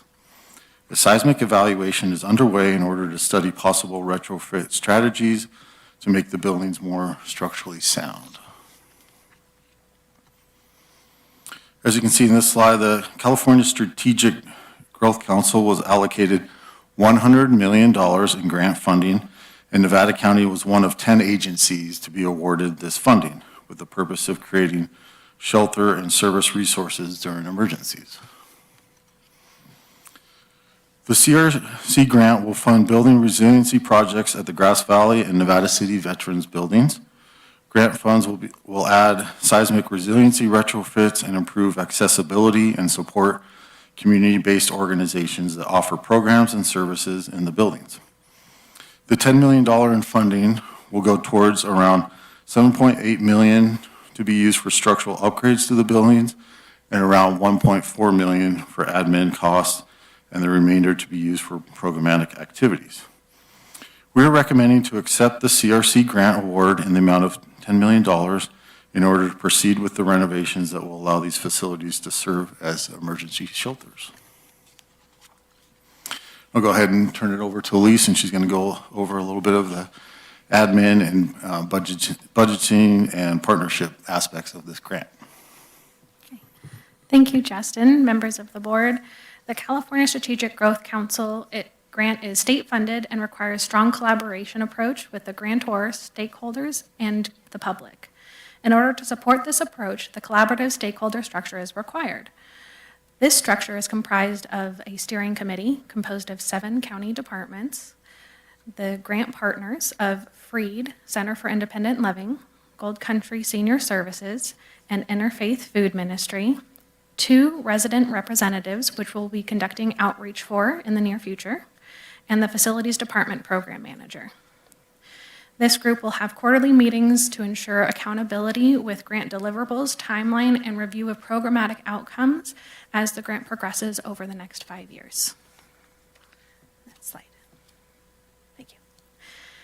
At a future board meeting, we will be bringing the partnership agreements to the board for approval, outlining the responsibilities and participation of the county and the partners. All 3 partners will participate in data collection activities and the community stakeholder structure. Their participation in the development of the grant and grant documents up to this point has been and will continue to be essential to the success of the grant. All 3 partners will play a crucial role in community engagement and outreach. Freed will utilize the grant funds to implement the Nevada County Master Plan for Aging Local Playbook. And they'll work to improve access to critical resources for older adults and peoples with disabilities, providing emergency preparedness resources and classes. Gold Country Senior Services will utilize grant funds to support its programs addressing senior health, with some programmatic focuses on cooking classes, green energy program outreach, and education. While Interfaith Food Ministry will utilize grant funds to support its programs addressing food insecurity, food rescue, community meal program, and food home delivery program. Additionally, Gold Country Seniors and Interfaith Food Ministry will be a strategic partner with OES in response to any emergency that we use the Grass Valley Veterans or Nevada City Veterans as shelters, and they will help provide food or other services as needed. And with that, I will turn it back over to Justin to discuss the capital rehabilitation aspects of the Grass Valley and Nevada City Veterans buildings. Thanks, Elise. As we discussed, we'll be working with our state grant partners to finalize the scope of the seismic retrofitting based on available project funds. Any remaining funds will be programmed to address accessibility and ADA deficiencies in the design. The design and engineering will be solicited through the request for proposal process with an estimated 18-month timeframe to have completed construction documents. Going into the construction, we'll be coordinating closely with our user groups to limit impacts. We'll be phasing the project in a manner to limit disruptions and maximize efficiency. Again, the project will focus on seismic stabilization modifications to both facilities, with more detail to the actual extent and scope coming after we go into design, and this work has to be heavily engineered, so there's a lot of unknowns right now. If budget allows, areas of accessibility and ADA will be addressed, and the estimated time frame on construction is 18 to 30 months. This last slide is just kind of an overview of the total 5-year timeline of the project. At this time, we show that we're in the grant acceptance phase, which is an important milestone for the grant. And we're working closely with our state partners to bring this contract acceptance to the board at the grantor's request in order to meet their funding timeline.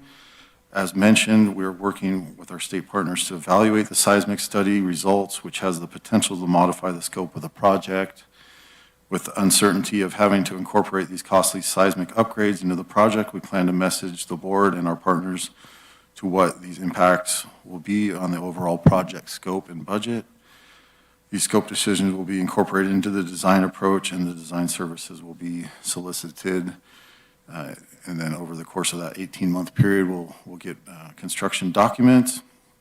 The construction phase is projected to take anywhere from 18 to 30 months, with solicitation for bids and contract awards coming to the board for approval.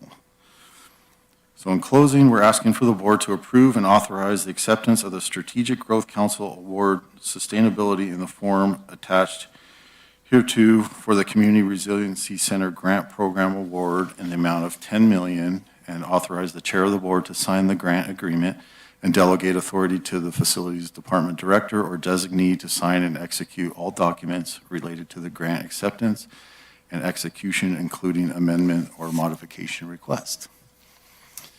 So that's our presentation, and we open it up for questions. Thank you. I'm going to go right to board questions. Rob, comments?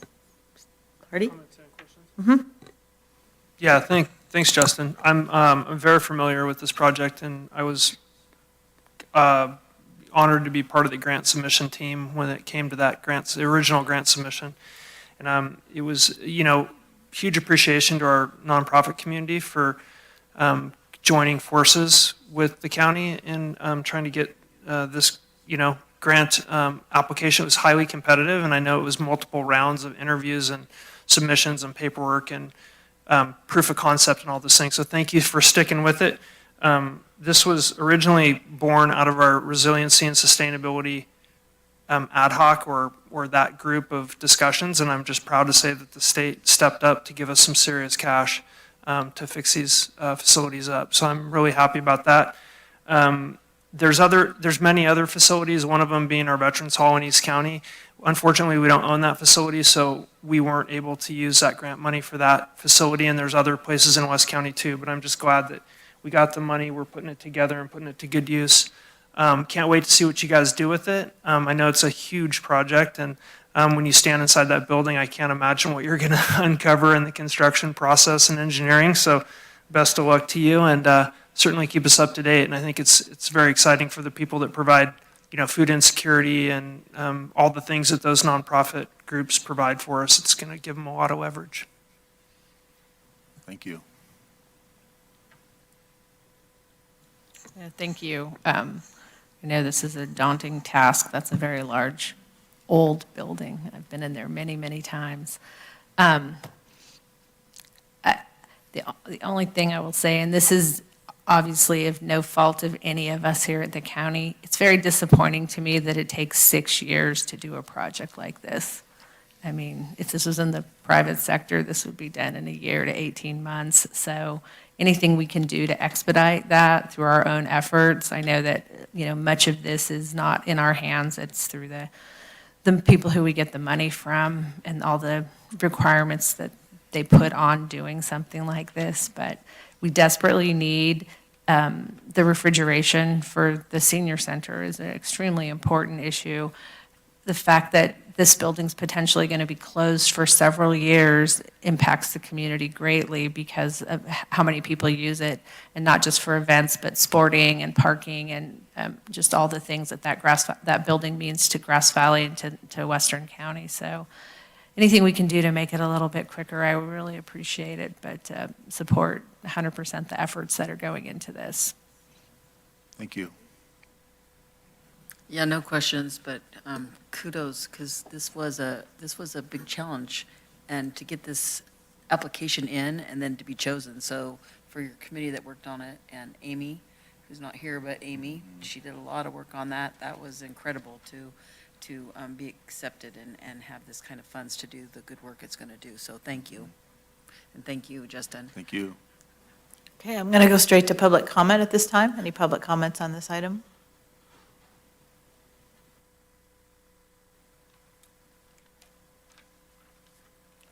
Good morning. Leslie Lovejoy, Executive Director, Gold Country Senior Services. Firstly, I want to thank you and the administrative team of Nevada County for all the support and the collaborative partnerships we've had over the years. And I can only see the sky as the limit in terms of our vision. When Amy first brought forth this grant, I was so excited. We have always had a vision for our Sierra Gold Community Senior Center to be a place where, be a place where the community can come together, not only during traditional times for activities and education, but for emergencies. We are a hub. If you think about where we are, IFM is across the parking lot, and through the elementary school, there's the Veterans Hall. It's a natural partnership. And so I was thrilled when Amy included us in this grant because it allows us to serve our community not only a day-to-day, but during emergencies, where we will have food available, we'll have warmth and cooling. We will have access to charging stations. We will have the ability to provide updates on emergency situations. This is very, very important, and it was part of our ongoing vision for this building. Sorry, that's mine. It's a nice background to your comment. I just want to say thank you, and I look forward to being part of this team and creating something amazing for our community. Thank you so much. I think we're incredibly happy to partner with you as well. Any other comment? Okay, I'll close public comment and back to the board. Thanks to the team who put this together. This is super exciting. Yes, there will be impacts, so we'll have to work on those as we get there, but just to have the possibility of this being the kind of center that we really need here is going to be fantastic. So any final comments or questions? Okay, then I'm looking for a motion and a second to accept the presentation. So moved. Second. Okay, and it's a voice vote, so all in favor say aye. Aye. Any noes? Any abstentions? Very good. Thank you so much, Justin. Thanks again for pivoting, all of you. Okay, now we're going to move on to our 10:30 scheduled session. It's a public hearing to consider the meeting of Nevada County Planning Commission's March 27th unanimous vote recommending approval of the pay, rezone, and tentative final map project. And I will turn it over to Tyler, is that correct? Thank you, Madam Chair, members of the board. We have with us today is David Nicholas, Associate Planner. He's the project planner who will be giving you a presentation. Hello, Chair Hall and members of the board. As Tyler said, my name is David Nicholas. I'm an Associate Planner for Nevada County. This presentation before you today is a proposed immediate rezone and tentative final map for the John Pay subdivision. So just to provide a little bit of background, Previously, in 2018, the Nevada County Board of Supervisors adopted a rezone to rezone timber production zone 40 into agricultural 10, residential agricultural 10, and general agricultural 30 zoning. Pursuant to the county code, that was going to occur over a 10-year rollout process, which would be ending in 2028. What this project before you today is proposing is the immediate rezone out of that timber production zone into RA and agricultural zoning. So essentially just doing it 3 years early. In addition to the immediate rezone, the project also includes a tentative final map to divide 2 legal parcels into 11 lots ranging from 4 acres in size to 127.4 acres in size. All 11 lots will be served with individual septic systems, and 7 of the 11 lots will be served with public water from the Nevada Irrigation District, while the remaining 4 lots will be served by private well. These project parcels are surrounded by residential agricultural zoning to the north and timber production zone and agricultural zoning to the south. The project parcels are also transected by county-maintained roads, Banner Lava Cap, Banner Quaker Hill, Red Dog Road, and Red Dog Cross Road. The northern portion of this project is mostly developed with 1.5 acre lots to 13 acre lots that are developed with residential units and accessory structures to those residential units. And the southern portion of the project are larger, mostly undeveloped parcels. Moving on to some of the site development standards this subdivision was reviewed for consistency with. Based off of the zoning, there would be available density for 20 lots. Here, 11 lots are proposed, so we're not exceeding the maximum density available to the area. One of the things you'll notice is that some of the lots are smaller than the minimum parcel size. Of the 11 lots, 8 are smaller, but the county code allows for density averaging. So once the acreage of those lots are averaged out pursuant to what's allowed by the zoning ordinance, it is consistent with the zoning. Additionally, this project does not include any structures at this time, so impervious surface standards or building height will not be exceeded. However, it's likely that there's going to be development on these lots in the future, so consistency for those standards, such as impervious surface and building height, will be evaluated at the time of building permit issuance. In addition, this land division will not affect compliance with the required setbacks, which are 30 feet from the side and rear property lines and 20 feet from the right-of-ways.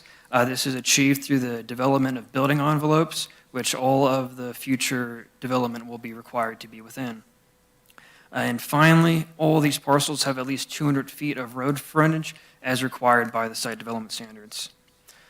This slide right here just provides a little bit more information about how this density works. So as you can see that there's, in the RA portion of the zoning, there's potential density for 15 lots, and in the ag zoning, there's the potential density for 5 lots. This means that there's 20 lots available overall. This subdivision proposes 11 lots, leaving available density for 9 lots. Potentially in the future, but not with this project, lot 1 and 2 could be divided with a future subdivision, and between those 2 lots, that would be 9 additional lots. So we can ensure that moving forward, we're still consistent with the density. It's proposed that as a condition of approval, Lot 3 has a deed restriction on it and a note on the map preventing it from being subdivided any further. This ensures it's clearly communicated that future subdivisions can't result in more density than that's allowed, and it also achieves a benefit of having a 127-acre parcel that is not going to be further subdivided and essentially results in unfragmented habitat. So now we're moving on to the traffic and access discussion that was analyzed through the development of this project. As mentioned previously, these roads are bisected by county-maintained roads, Red Dog Cross Road, and Banner Quaker Hill Road. Because all these roads are existing, new roads are not required to be developed for this subdivision. The Nevada County Department of Public Works reviewed this project and determined that these roads and the parcels these roads will serve are not beyond dead-end road standards. Due to these roads being county-maintained mileage, it's very likely that they already meet the county standards. However, before the map can record, the Public Works Department is going to be looking for verification from the applicant's engineer that these roads do meet the county standards, and if they don't, they'll be required to be upgraded. Furthermore, this 11-lot subdivision is anticipated to result in 104 daily trips, which is below the traffic screening thresholds determined by the Nevada County Transportation Commission. Like many of the parcels in Nevada County, this parcel is within a very high fire severity area as designated by CAL FIRE. Accordingly, the project's been reviewed by the Nevada County Office of the Fire Marshal and the Nevada County Consolidated Fire Department. This has resulted in different conditions imposed on the project to mitigate those wildfire risks. An example of this is that Lot 1 will be required to have water storage for emergency water supply, which will serve lots 1, 2, and 11. This will be required to be maintained through a service agreement that would be recorded concurrently with the grant deeds for the parcels through deed restrictions.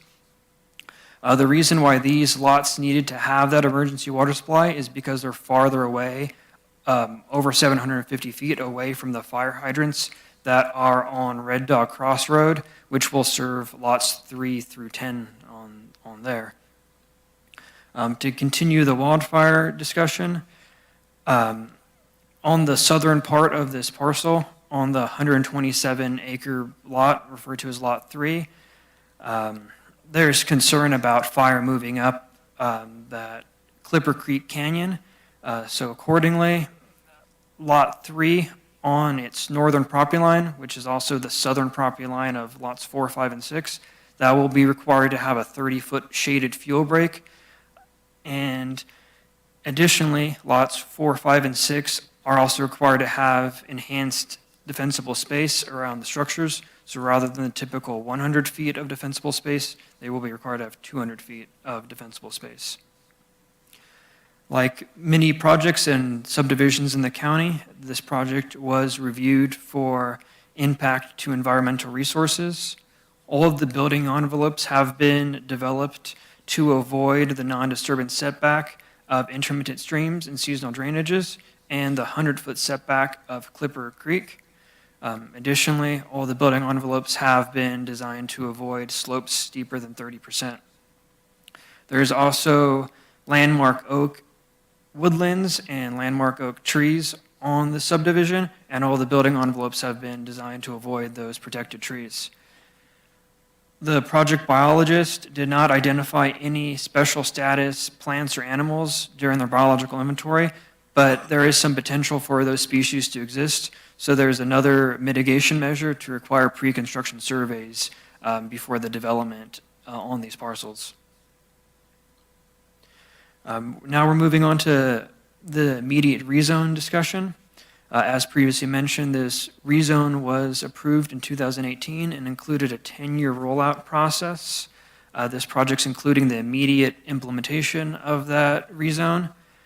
Pursuant to the county code, to approve an immediate rezone, it has to be demonstrated that the rezone is in the public interest. So accordingly, the developer has proposed that Lot 7 be dedicated to the Nevada County Fire Protection District.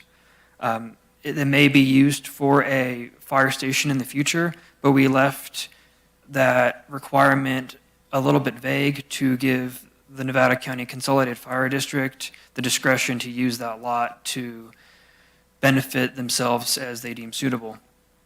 In addition to the Lot 7 being dedicated to the fire district, there's also a proposed 15-foot wide trail easement along Banner Quaker Hill Road. This is not the development of the trail, it's just the development of a trail easement, but it does provide opportunity to have a more interconnected trail network because it nearly connects to the Snow Ditch Trail to the north, and it's only separated by one parcel. So if the county did go develop trails one day, we're a little bit closer to having those easements we need. This project was reviewed in consistency with the standards of the California Environmental Quality Act, the planning department prepared a draft initial study and a proposed mitigated negative declaration. Based upon a technical review of the project and the material that was included with this application, it was determined that all environmental impacts were mitigated to levels below the significance thresholds. This initial study was circulated for a public review period of 30 days, which began on February 15th and ended on March 17th, 2025. We received comments from the public concerned about traffic, fire, and evacuation. Those same comments were expressed during the March 27th Planning Commission hearing. The comments in regard to traffic were discussed that because those traffic impacts are less than the significance threshold required by Nevada County Transportation Commission, that they're not a significant impact. And additionally, the subdivision is in alignment with the density that's already been approved. And through the mitigation, the fire impacts have been mitigated to less than significant levels. The Nevada County Consolidated Chief Jason Rubitol also spoke on behalf of Nevada County Consolidated Fire District in support of the project, and he's available today to answer any questions in regard to those concerns. And eventually, the Planning Commission unanimously approved the project with a 3-0 vote. So therefore, the planning staff's recommendations are as followed: that the Board of Supervisors adopt a resolution to adopt the mitigated negative declaration and mitigation monitoring and reporting plan. The recommended project action is that the Board of Commissioners, that the Board of Supervisors introduce, waive further reading, and adopt the ordinance immediately enacting a rezone. And the final project action recommendation is that the Board of Supervisors adopt a resolution approving a tentative final map. And so that concludes my presentation, and I'll open up for your comments. Thank you. Thank you. Thank you for that thorough presentation. Yeah, I'm glad to see this come forward. I appreciate that you addressed all the concerns that the commenters brought up. I did read through the Planning Commission minutes, and it was very helpful to have Chief Robitaille's input there in terms of what that extra parcel could be used for that would be helpful for fire safety. That was a helpful conversation. So I'm going to turn it over to my colleagues for questions. Start, Supervisor Hook. Sure, thank you. Good presentation. I do have a couple questions. So who's going to maintain the 127 acres of brush and open space that surrounds these parcels that are going to get developed? Supervisor Hoke, the entire 127 acres on parcel 3 wouldn't be required to be maintained. It would be the 30-foot wide fuel break that runs along the northern property line of lot 3, and that would be required through deed restriction to be maintained by the property owner of parcel 3. Okay, yeah, I kind of got that drift, but that doesn't seem significant enough to me to have wildfire right next to housing lots. So I do have a little issue with that one. And second, same as lot 7 going to be maintained by the fire district then? Lot 7 would be used in whichever manner that the fire district deems suitable, whether that's the development of a fire station, which, there'd be an assumption that they'd maintain it in that situation, but it could also be sold and used to supplement their budget in a way that they deem appropriate. Right. And in that case, it could be sold to another owner, and then they would have a house, and the defensible space would be required around the residence. Okay, and so is there anything in there in the interim why it sits that the landowner during the development would have to keep the land cleared? Or maintain it for fire safety? No, there's no discussion or conditions requiring that lot be maintained. Okay, and then the other question, the 10-year rollout, there's a tax part that goes with that. So doing that sooner, is they're going to have to pay off that sooner? That is correct. And the Nevada County Planning Department would be requiring the applicant provide the tax certificate before the map can record. Okay, that one always irritates me. That goes to the state instead of the county who's maintained that with, so that one always kind of is a little tough. Someday we need to work on that. But yeah, I understand all that part. And then, okay, that's enough. I think those fit me. The fire safety thing with developments is a big, huge thing with me. I have one in my district, and it's a challenge to us all the time. It's sat there, the development sits there, it grows more brush, it's more of a fire hazard to my folks. So I'm always really kind of anxious to see how we get people to manage these size of lots when they're all conducive to neighborhoods. So, but appreciate this. Good presentation, David. You did a fabulous job. Thank you.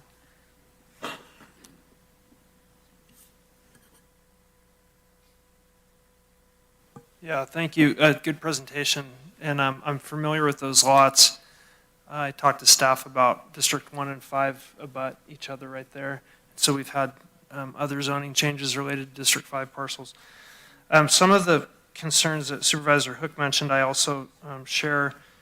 And because it was TPZ and I've seen this land, I grew up near there, I've seen it maintained and logged, and traditional logging has really kept the fuels down to a manageable level. And I do have concerns about transitioning it to residential use and then, negating all that TPZ work and then eventually just seeing that stuff grow and grow and grow. So I would support an enhanced fuel break or some sort of condition of development that would add a requirement to reduce more fuel load in the two adjacent lots. The one piece in 2018 was before my tenure on the board. I just had a quick question on the tax implications. So as we transition from TPZ land to res ag and then ag, is there tax implications that look in reverse because there were taxes that weren't, obviously we did not collect because of the TPZ zoning that Supervisor Hook mentioned. What happens with that? And I'm just not familiar with that occurrence. I'm not, Supervisor Bullock, I'm not sure how the specific accounting works, but the Nevada County Code to approve an immediate rezone does require the approval and a certificate from the tax collector, and so we would be looking for that before this map could record. Board of Supervisors, it's my understanding there's an incremental increase over time, over the 10-year rollout. As the years go by, the taxes slightly increase, and then, like David mentioned, the last 3 years or so that they're going to have to pay, they'd have to pay the normal rate. Okay. Back to assess it. And then regarding fire safety, these parcels, just like any other parcel in Nevada County, are subject to the county's hazardous vegetation ordinance, and therefore, could be cited if they weren't maintaining the property. And I guess the other question would be, at the time that the zoning amendment is finalized, would they be required to have those setbacks in place, i.e. we would not come out later based on a complaint, we would do it at the time of approval? My understanding is the requirement for like the vegetation maintenance around the building envelopes would be subject to when those units are built. Okay. The shaded fuel break would have to be in place prior to the map recording. And maintained. Okay. Correct. Okay. And then a quick question on the road mitigation impact and that type of stuff. When it was calculated from there, was it calculated to drive on Quaker Hill to town or Pasquale or Red Dog? Like do they all meet the threshold? Supervisor Bullock, are you referring to the vehicle trips calculated? Yeah, yep. So the vehicle trips are calculated based off of a standard calculation based off of the number of residences. So each residential lot is assumed to have about 9.6 trips, and so that was the standard that was used for the calculation, Okay. and not the roads that were taken. So would you drive, what's the fastest way to get there, to town, to Nevada City? Is it on Red Dog? Correct. It is, okay, Yep. Thanks. And then the road mitigation fees would apply on the average daily trips generated by the project based on the IT manual that Public Works would issue prior to the map recording. Okay, okay. And then just back to the tax issue, there's no retroactive tax implications though. There's no, because it's just interesting to conceptualize large blocks of land adjacent to developed areas as TPZ. We have a lot of it in Nevada County. And then those are supposed to be growing timber and essentially selling timber for dimensional wood and doing the whole forestry thing. But when we don't pay tax on those and then we slowly transition it, or in this case, accelerate that transition to residential use, it reasons to me that there's some tax implication there that maybe we should think about in the future. And this is a philosophical discussion, not necessarily related to this adoption, but it does come to play in a county like ours, I think. Yeah, absolutely. And like I mentioned, I believe there's an incremental increase over time. Over time. Because it's already been issued or been approved to roll out of this. And what the applicant is requesting is for this immediate rollout. And like David mentioned, it's 3 years and they'll already be out of it. And the other thing I want to mention is, these parcels are still eligible to do a timber harvest plan.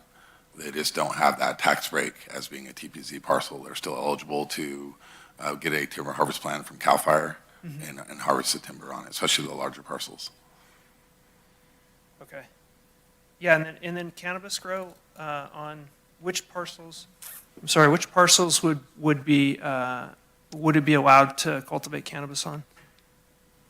It would be the AG parcels. Do you have an exhibit showing the AG parcels versus AG being general agriculture versus the RA? Yeah, no res ag, but ag. Can you bring up the table?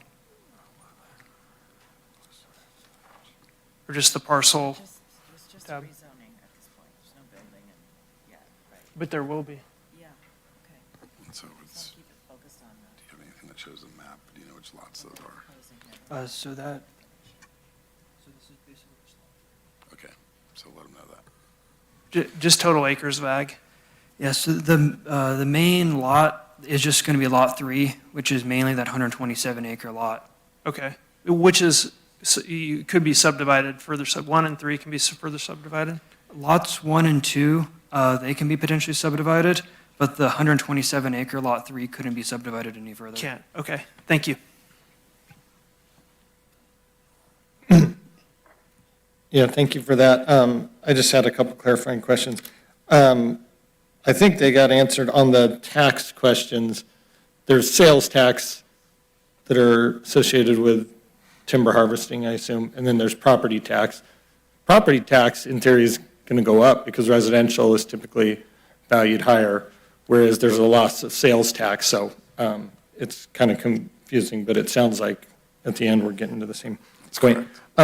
I read all the documents, and it's probably in there, but it references 104 vehicle trips and then 208 daily vehicle trips at build-out. Do we know what the current vehicle trips are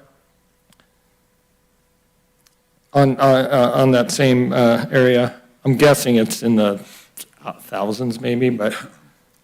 Are you referring? Okay, hundreds. I see somebody shaking their head.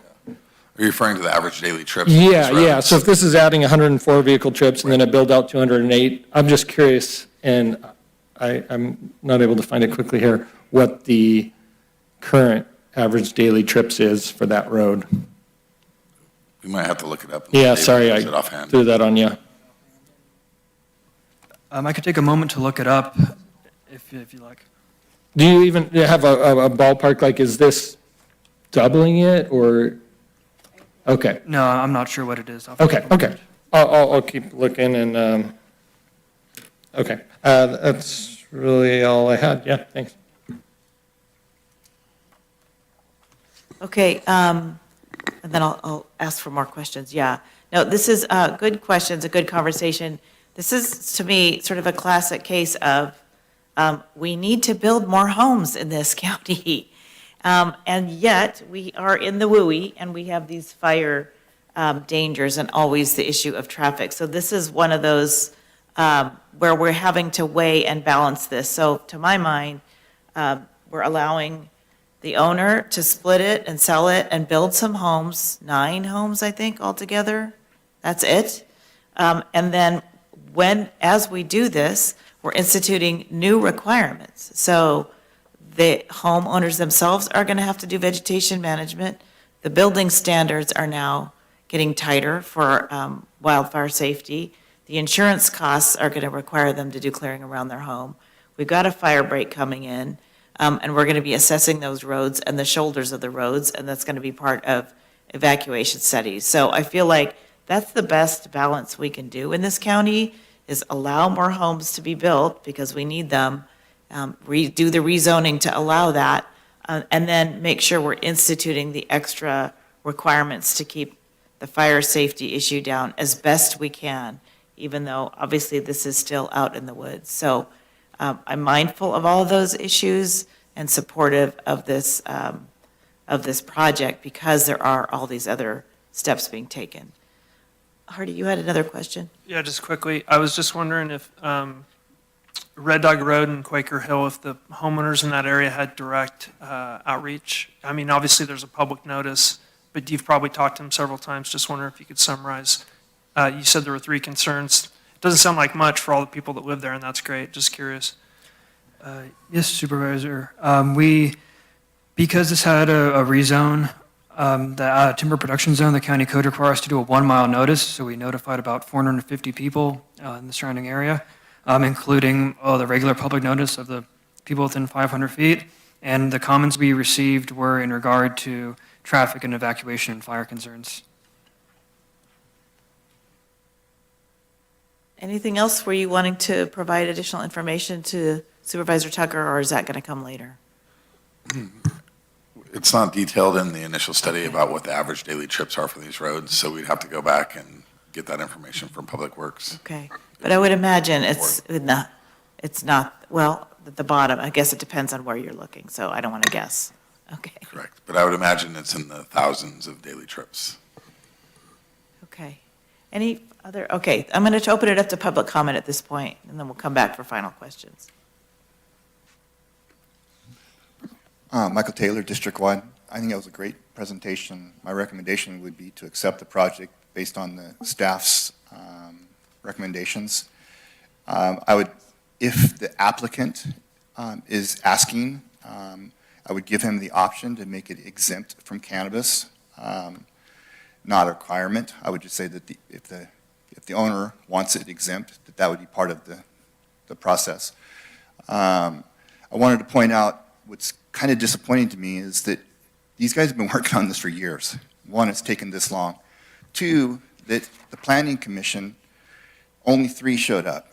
And I think that it's your guys' responsibility to make sure that 5 planning commissioners show up for something as important as somebody spending 3, 4, 5 years and a tremendous amount of money to get it to the point of being part of the planning commissioner. So I find that as being troubling, and I would suggest you guys figure out a way out to make sure that that doesn't happen in the future. Thank you. Thank you. Any additional comments? Okay, I'm going to close. Yeah, come on up. Hello, Russell Hodgson. I'm the last house on Red Dog before you tee into Banner. And John Pay has been a wonderful neighbor. Just wonderful. His land is perfectly cleared, groomed. It's lovely being surrounded by that stuff. And I'd say I'd sign that guy a blank check. I had 12 German Shepherd puppies. We used to take walks in his property. It's just so clean and open and well groomed.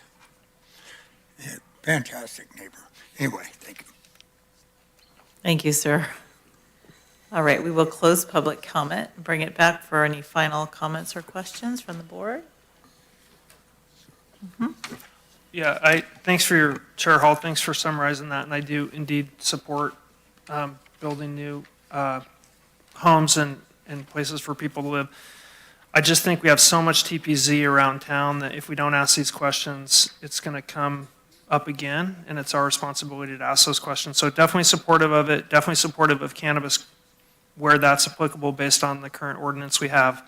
We've gone to a lot of work to clarify that, and so I'm supportive of all of it. I will say just in the abstract that if we logged the TPZ land that we had, we wouldn't have such a huge fire problem. And then we could kind of go back to the way of managing our forest where we did have a WUI or an interface that wasn't totally threatening to all the homes that we currently have. So, I'd like to see TPZ logged and forest products reinstated. Your client's done an outstanding job managing that parcel. I've seen it ever since I was a kid, but job well done. Looking forward to seeing what you do with the development side. Yeah, no, and I'm in support of this as well. I guess my concern is because he has done such a great job, is what happens when it leaves his possession. Those are my concerns, right? I think people get land and don't really realize the responsibility that goes with that. So, yeah, kudos. I mean, I've been around that property all my life as well. My family's done work up there, so I get it, right? So, yeah, but I am in support. But I just think that those kind of things we need to bring out into public eye and how we manage our vegetation. Yeah, no, these are all great comments and a good conversation. And yeah, I agree. Mr. Pei has done a great job. He's also been very collaborative on this issue, coming down regularly to brief us on it. So appreciate that as well. I think we're ready. Looks like we need to take 3 motions. So we will need a motion and a second for Resolution 31A on the,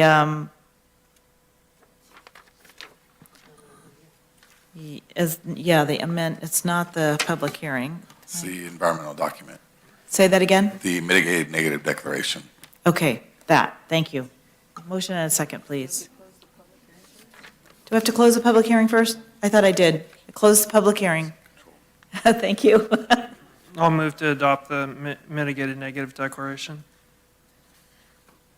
I need a second, please. I'll second it. Okay. District 5? Where's my paper? Yes. District 2? Yes. District 4? Yes. District 3? Yes. District 1? Yes, thank you. Yeah, somehow I lost my 31A. Okay, we'll need the same for 31B.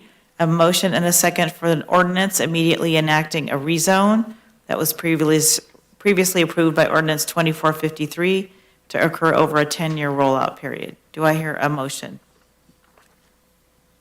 So moved. Second. Okay, Madam Clerk? District 5? Yes. District 2? Yes. District 4? Yes. District 3? Yes. District 1? Yes. Thank you. And now a motion and a second for 31C, the resolution approving a tentative final map to subdivide 2 legal parcels with 6 APNs totaling approximately 307 acres into 11 lots ranging in size from 4 acres to 127.4 acres. So moved. Second.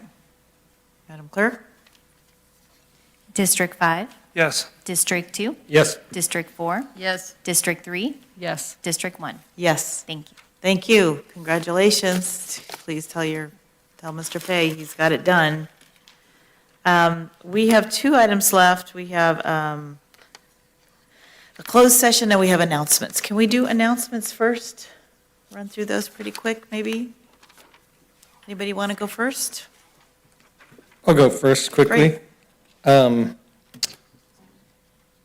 Had a chance to see some of you guys at the Red Light Ball for the Nevada County Law Enforcement and Fire Protection Council on Friday night.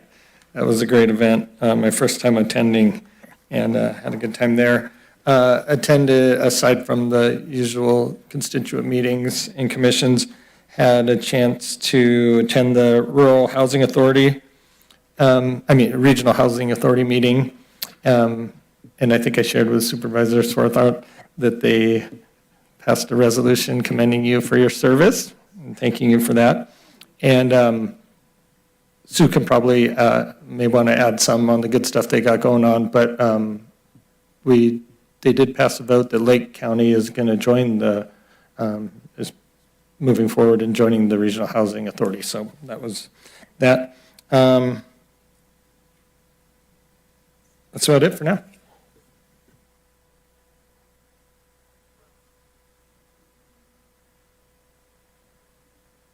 Okay, real quickly, I did a virtual meeting with the CPUC on Kohler, which is our landlines. I did not speak at that one, but just listened to the comments because I plan on attending the in-person one in Roseville. So it was interesting, a lot of comments about keeping our landlines. We had our Penn Valley Municipal Advisory Commission met. We had a wonderful presentation on the new holiday market that's going through the process through planning.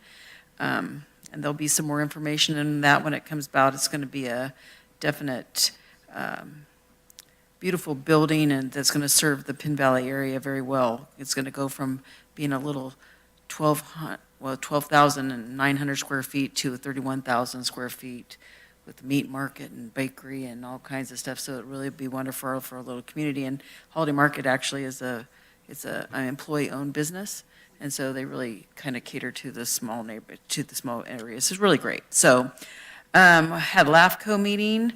That was our presentation. They put off to another meeting, but I think the big conversation too is, and I'm on the ad hoc for hiring a new executive director. So we're working through that process. As succession is a big thing when we look in all of government in the county, and there's so much information and that history, and so finding someone to take that spot will be an interesting process. I did get to I went all over to Colusa one day for Rancho Colusa, which is another regional housing authority project, which kind of mirrors my project in Penn Valley of the Lone Oak. And so we went there and watched that open up, and what a beautiful facility, and it gives me hope for more housing projects that might come our way. I'm glad to be a part of that team. It's really interesting what we can and we can't do. And of course, we have Pacific Crest Commons that is moving forward up in East County. Really looking forward to that. I'm going to go actually see how they build those next month. Possibly Rob and I are going to go because they're built in Idaho and they're cubes that are put together. So really looking forward to doing some of that. South Yuba cohort we met, looking at long range where we're headed. And I think the big message is right now, of course, is always going to be fire, but our waterways are going to be busy in high flows again with our lack of PG&E fixing their infrastructure. And we've already had some river rescues already this year. And so trying to remind people to be careful, so there'll be some real messaging going out from our group as well as all the PIOs that kind of work together, reaching out especially into our surrounding areas where a lot of folks come to visit. There'll be a lot of Spanish speaking information that goes out because I think that helps a lot. I think that's going to be really important that we work with that so that we don't have any more disasters. We had a wonderful event down there over last weekend before. The wildflowers are beautiful, and one of the trails are back open, just again reminding people to be careful. So more to come on South Yuba cohort. We're staying really busy. That group is a great collaboration of agencies that come together, so really looking forward to that. And I mean, I'm just going to throw out right now, we're seeing some escape burn piles get away. People need to be conscious of what's happening there, and so that was good. I attended the Wildwood West Road Association meeting. That was great. They had about 30 people there. It was an opportunity for me to just visit with them a little bit. They had some questions about what's going here and with the county, and a lot with SB 1383 and rural, how we manage that. So it was a great opportunity. I did a KNCO with Allison yesterday morning and Chris Boyd, our new general manager at Lake Wildwood. So they've got new management down there, and he's excited to be here and be a part of what's going on in Lake Wildwood. We had our Solid Waste Commission meeting, did an overview from Waste Management, where we're headed and what we're doing. SB 1383 is rolling out. Things are changing out at the MRTs, a lot of good stuff coming. There'll be changes as we go. We are just asking people to still be patient as we move things around and make it more circular and work better, but it's doing really good. Let's see, and I went to Mountain County's Water Association, and we met down at Yuba County. That was really interesting. Had a conversation with an attorney. He came and did a presentation about, I guess it was just interesting about not always being afraid to step forward and have a voice, even when you're a small district, because water districts are a huge part, especially in mountain counties and the rural areas, and how you can be bullied a little bit. And he gave us some really good insight. It was pretty interesting. And of course, I'm very excited that NID joined our Mountain Counties Water Association, so that we're all part of that, and so really happy for that. And then I met with staff on a few different items, and I got to always I wanted to say thank you to them too, because, when I have problems in my district, I can't help if I don't know sometimes that they're going on, and they can bring insight to some of the things that are happening, and we can look at a circular way to get things fixed. It's not always a one thing off and on, and I'm always impressed with how they work with their clients. I think, you get a lot of bad, you get a lot of bad things that come say, oh, they're not doing this, they're not doing that. But when you get to really work with them and solve problems, they are pretty amazing, actually. So I had a few of those, and then had a great Easter weekend. As the weather's beautiful, let's pray for some rain. I'm ready for a little more rain to make this grass grow. But man, the weed eaters are going crazy. So, and I just put that out. There's a lot of people interested in our OES right now. I think that's always a highlight with fire season coming on, and so a lot of questions about that. So I've been sending those off to Alexandria, and they can keep answering those. A lot of fire safe communities are meeting right now too. So, and it's another opportunity for us to get out with our constituents and answer those questions. So that's all I have. So I had a meeting last week over at Animal Save. I toured their facility. I did not go into the kitty cove, because I did not need to bring another cat home. But she said you can actually be on the do not adopt list there if you're fearful of it. So I'm going to have to work on that. But so last year they spayed and neutered approximately 900 cats and 200 dogs. And we're potentially, as we roll out our spay and neuter program, maybe going to partner up with them to see if they would have the availability to work on that for more animals to be spayed and neutered. I'm sure, especially with the dogs, they don't do pets over 50 or 60 pounds, so they have to work with a local vet. So hopefully we can figure out a way to bridge that gap, because a lot of the calls that animal control gets are from people who have full-grown large dogs that need to be spayed or neutered. So it was very interesting.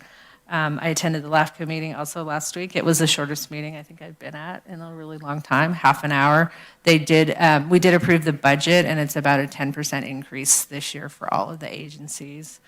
And that was the first I had heard, that their executive director was going to be retiring. I knew it was imminent, but it's a year. She said next March she'll be here. I attended the Economic Resource Council Executive Committee meeting last week. The tour of Nevada County is this Thursday. It starts at 8:30 at the Bodie Hive in Nevada City. I believe it's sold out, but typically you can always get a last-minute ticket. So if people are interested in attending, they can reach out to the Economic Resource Council office. I met with Yolanda Cookson, who is now the field representative for Senator Megan Dolly. She worked for her in the Assembly.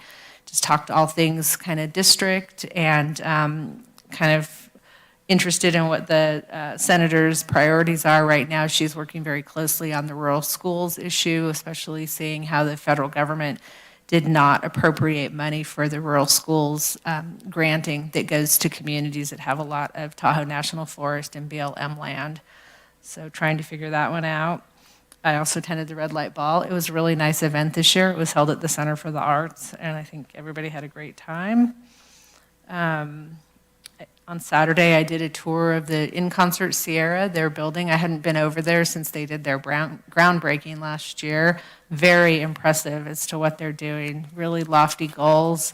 They're looking at potentially sometime in a fall of 2026 opening, but it's going to be a really beautiful facility in our community. And then yesterday I interviewed with the gentleman who's doing the surveying for the Nevada County Arts Council. Had some really interesting questions. I'll be very curious to see what their report says when it's all said and done. And then finally, I met with Rachel Haynes, who is the I don't think it's an official title, but she's kind of the acting director for the local waste management now since Larry Picard is no longer there. And she was great, just answering questions for me about SB 1383. And they have actually increased some of their customer service time. The local line that they put in for people with questions is still online. It was supposed to end, I think, at the end of February, but they're still fielding phone calls locally. And then they also have hired a local facilitator to help deal with the corporate. So if you call corporate and you have an issue, you'll get somebody from their local office to call you back, which was much appreciated. So, and then I guess a lot of people have applied for the senior discount, which it really does save you a lot of money, 62 years old, and I believe it cuts your bill in half. So I would encourage any of our constituents out there who qualify for that and want waste management services to reach out. It's just a real simple online form, and it'll lower your trash pickup bill. That's about it. Yeah, I had a meeting with Placer County with Supervisor Gustafson. She's a 5th District representative. We talked about all things about Placer County. We kind of shared that line there right through the middle of Truckee. Definitely grappling with some similar pieces, although Placer County has a lot of development on the lakeside, so we're working with Mountain Area Preservation and others to try and work through some of their differences related to housing and development. There are some changes in our Health and Human Service Agency staffing in Eastern County, so Placer County is no longer going to contribute to their portion of our staffing for one of our positions. So we're talking with Ryan and Dr. Oldham in Placer County, and also our other staff members in Health and Human Services to make sure our needs are met, because that position's under a lot of pressure. We have a lot of demand. We only have one staff member that fills that role in Eastern County. So, and Ryan's got it all taken care of. There's absolutely nothing to worry about, but we're just watching that closely. Also working on the library with Supervisor Gustafson as a library potential, voter initiative comes up in the fall. So looking forward to working with Placer County on that. And then I had a fun meeting with a Truckee high school graduate that graduated. I guess she graduated with my son. She graduated 4.5 years ago, and she went to college and came back and wants to be part of local government. And she has a job, Miss Paniagua, and she's working for Sierra Community House as an immigration advocate. And I thought it was really inspirational to me because she kind of came back with a 4-year college degree and took an entry-level job to try and help her local community deal with some of the ramifications of the recent immigration status and things going on in Truckee. It was fun to talk to her, and I really got to share and understand what is concerning to her generation. Year of the Youth comes to mind, and the Nevada County Youth Commission, and I just listened a lot to her for about an hour about, what are you thinking about, where are you going, what are you concerned about, what do you want to see us work on, what can you help me work on together, what can we do as a community, and she had all kinds of great ideas. So there is a lot of hope for this next generation of becoming a leader and being somebody who's going to contribute to our community. We did our Triple C planning meeting, and our next Triple C meeting is coming up, and we're going to focus on fire, so we have all of our fire organizations, and then the next one's going to be on the economy. I think we tried to do it in reverse, but maybe Ms. Parker's gone for that meeting, but anyway, it's going to be 2 really good meetings if anybody wants to dial in. One of them's all about fire, and the next one's about economy. So we usually get about, I think last month we had almost 58 participants, leaders and elected appointed officials on that call. So if you want, I guess my point is I'd be honored to have any of you join that call. I'm sure Kit's probably looking over and seeing how many of us are on the call, but I'd like to have you on there if you want to join and say hi to people and just talk about Nevada County. It's always a great opportunity. I've spent most of the last couple weeks working with the town of Truckee, several meetings, both with Agnew Beck, our consultant, and also directly with town staff regarding the Truckee-Tahoe Homeless Advisory Committee report that will be published to the town council tonight. Ryan and Phoebe and I will be going up to present that report to town council and hopefully get a better understanding of what our community wants from both the Board of Supervisors in Nevada County and town council. So that's going to be another meeting. I'm looking forward to getting some of that squared away. It's been a lot of outreach and a lot of discussions, some of them pretty charged. Truckee Donner Rec and Park District. does a great job. We all know that they're pretty big facility up there. They're doing a strategic plan, and I got the opportunity to be on the committee to kind of talk with their consultant who's developing the strategic plan, and I showed them our rec master plan, and so it's been fun to see how an organization like that is trying to meet its needs in the future. The East County is so focused on recreation and outdoor lifestyles, but what's interesting is they've created all these kids camps and daycare opportunities, and so they fill up in like 90 seconds. So when the date comes, it's like everybody waits on their computer and they sign all their kids up. But the lottery, yeah, but they're totally out of capacity. Like they cannot take one more child, which is interesting because 10 years ago, our school population was in decline, but after the pandemic, it's actually completely reversed, and there's a lot of school-age kids. TDRPD is really meeting that need for us now. And then I think I just want to mention, because we want to talk about ad hocs a little bit, that the cannabis ad hoc, I believe, is we have a meeting with Matt Kelly coming up. So when we have that meeting, we'll come back to the board and update y'all on the cannabis piece. I believe the frameworks around selection criteria for the applicants, on the permits related to, and some on the equity grant too, but the permit process related to North San Juan and Soda Springs. Ian, yeah, go ahead. No, that's good. I'm looking forward to that conversation. Yeah. And then I invited Alex Keebletol to our Rotary. I'm trying to get some of our staff members who play a role up to sit down and have lunch with some of my community members in East County, and I'm going to keep doing that. And then I also had the SRS discussion on rural schools grants. I called Scott Way to figure out what the actual financial ramifications of that loss would be. And so he summarized it for 2 of our school districts. Neither of them are in my district, but it's significant. It's basically a teacher. We're losing a teacher at each school. So yeah, it's real tough. Can I tie into one thing from Hardee's? Just because we're on the cannabis thing, I almost left out our event, which was quite amazing.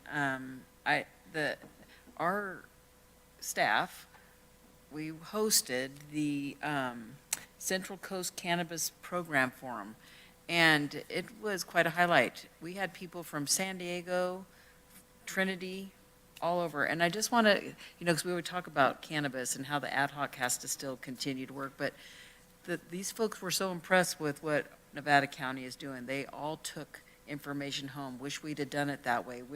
How can we incorporate that? And we all listen every day about the struggles. I mean, there's things that we still like to fix or move or happen. And it was kind of uplifting to listen to the positivity that came from that group about how we have been successful. So even though sometimes we feel like we're spinning our wheels, the rest of the state is kind of looking at what Nevada County is doing. So again, I look forward to working with Hardy on the ad hoc and seeing where else we head in this. But again, a big shout out to staff. They did a fabulous job. I didn't get to go to the morning meeting because I was at a different one, but I met them down at Den Cobb, which is my micro business in my county, the first of its kind. And they did a great job talking about what the difficulties were to become legal and where it's headed for them. And it really was an interesting conversation. So I'd like to give Matt and all that team and CDA, everybody that worked on putting that together to bring people from all over the state to come to Nevada County. Just one thing that Hardy failed to mention is that this Saturday night, he's going to be doing a fantastic charity event up in Truckee. He's going to be Dancing with the Stars, and he is one of the stars. And I'm going to go up there, so I will be bringing videotape back for all of you to see. And it's still not too late to donate. So if you go onto Hardy's thing, it's still not too late. If you can't come and you'd like to donate in his name, you can do that. That's a great cause. Yeah. I can't wait. Okay, I'll do mine, and then I'll turn it over to Allison to do some. Mine's a little bit short. I did attend the Mayor's Manager's Breakfast, which is a good way for us to stay connected to the cities. I attended the Red Light Ball as well. I also helped open up for our LAO visit, which I think you probably talk about was very successful. This is the Legislative Analyst Office at the state They're the nonpartisan budget office. So anytime there's a bill, you can go to them and say, how much is this going to cost? And so it was really great. This came out of our earlier visit that we'd invited somebody from CSAC, one of the newer analysts, to come up and visit Nevada County, and we did a tour. And then he's been talking up how valuable it is to go see a rural county if you haven't been to one. And so that's how this visit came up, and I think it was incredibly useful. I can look forward to Allison's readout on that a little bit, but all of it was new to them, I think, how we function. And the more they understand about how we work at the county level, the better job they'll do in making their recommendations and looking at the budget impacts to rural counties. So that was exciting. I did, excuse me, we did have our first meeting of a sort of reconstituted, what used to be our Jedi group, which is really a very small electeds only version of what the ILA is doing. We're really it's all new people. We really want to focus, I think, on hate incidents and possibly bullying in the schools, because that keeps coming up as an issue, and making sure we're attuned to what's going on in our community and ready to speak out against it as a group. That's basically what we're going to be focusing on, I think, this year. I did attend the Public Policy Institute Leadership Council meeting. This is a group of industry leaders, hospital leaders, public policy people. Graham Knaus, our executive director of CSAC, is on that, and he invited me to attend one that on the topic of insurance. So this group meets once a quarter or so. Press is not allowed, public is not allowed. It's really a chance for the industry and thought leaders to speak very openly and plainly about issues. And then PPIC, the staff, is sitting in on those, and they can decide whether to do reports on those issues as they come out. Fascinating. The morning session was on the workforce. Totally interesting. All the challenges in recruiting people and keeping people and changing demographics. And I think PPIC may be doing a report on that. I am now totally interested in going back and reading those reports because the conversation was so valuable. And then the insurance conversation had an insurance broker, and then Ricardo Lara, our commissioner, was there. Hour-and-a-half conversation, went deep into some of the things that I hadn't even known yet. So the insurance commissioner is now looking, now that he's instituted all these changes this year that are supposed to bring insurers back. Now he's looking at the next thing to do to deal with the reinsurance problem and the FAIR plan problem. So he's continuing to do work on that. Very fascinating side note that something we're going to be talking about at CSAC next week is the fact that some elected leaders and staff are getting harassed and potential death threats. Commissioner Lara has received death threats because he's trying to tackle this insurance issue, and it's making some people angry. So that was a sad thing to hear, but something to be aware of that's going on. Anyway, that Leadership Council is fabulous. If anybody gets an opportunity to go and just listen, it was very well worth it. And then finally, I did testify in Sacramento on SB 616 for Senator Rubio. This was the insurance bill that we like so much, which would bring people together to the table, including insurance industry folks, to start to address the standardization that we need for what you do around your house, and sort of get to a place where we can move forward with clearer standards, clearer understanding of rate setting, clearer expectations by the insurance industry. This will take a few years. None of this happens fast, but it was good to be there. Ricardo Lara also testified next to me. So again, I always feel privileged when I can present the local picture, because that's the piece that's so often missing, and emphasize that it is an issue today, not an emerging issue, which I keep hearing from some of those folks. So that was I was very pleased to be able to do that. And that's all for me. Allison. Great, thank you, Chair Hall. Well, I had a wonderful meeting where I got to go to Western Gateway Park and drive around in a golf cart to look at their operations. And as we know, this is the largest park that we have in the county. over 40 acres. Is that correct, Supervisor Hook? 40 acres? 80 acres, thank you.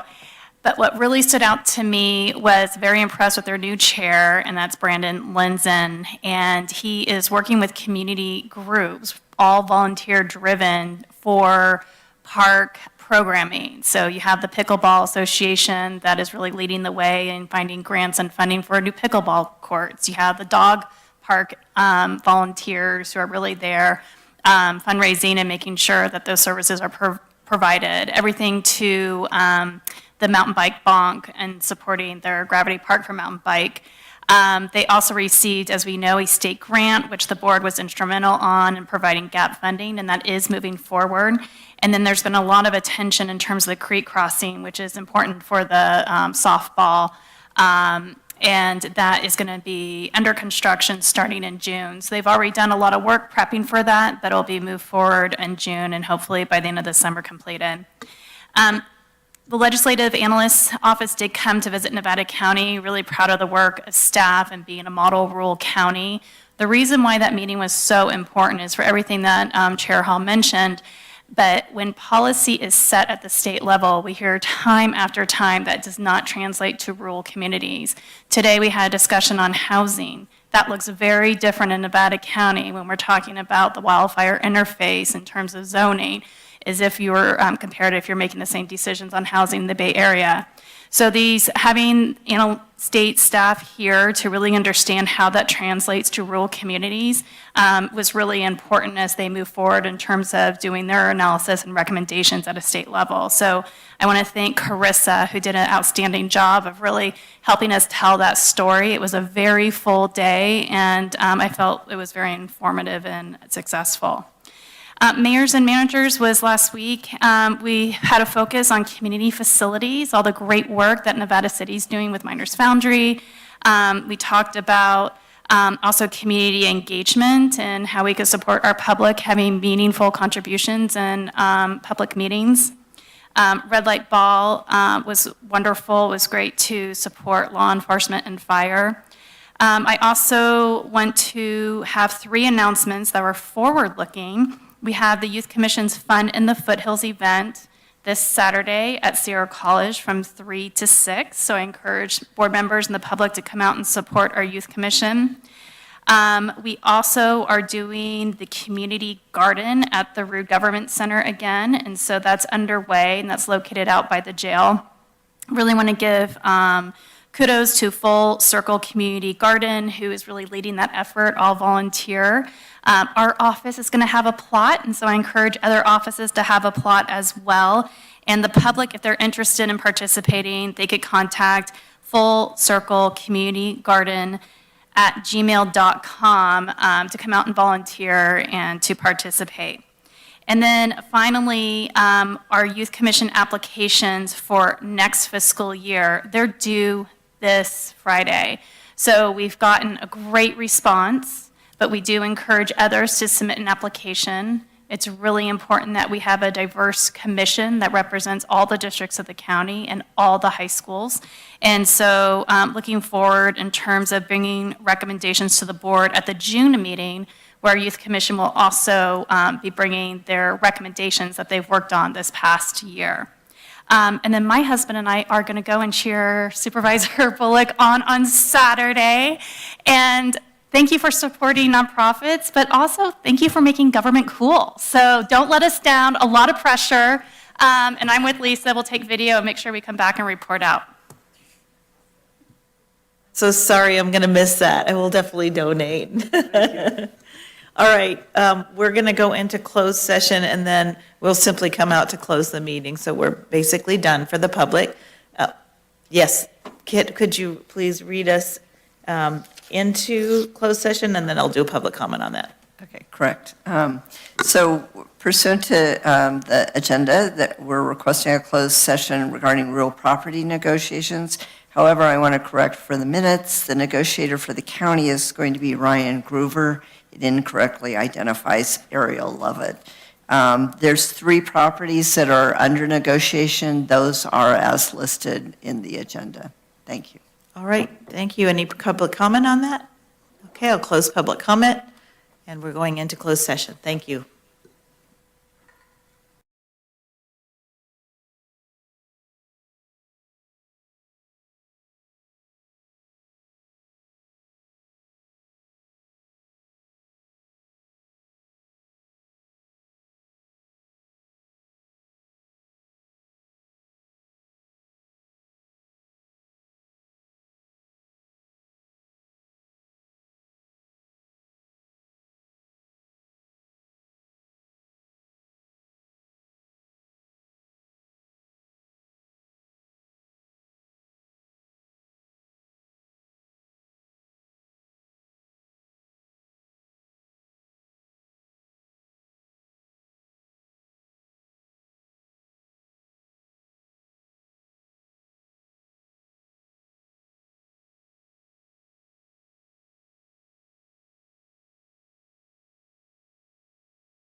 You read us back into session so I can close it?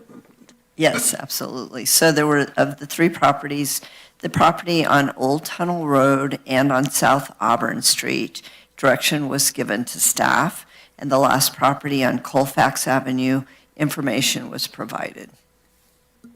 Thank you, and we're adjourned.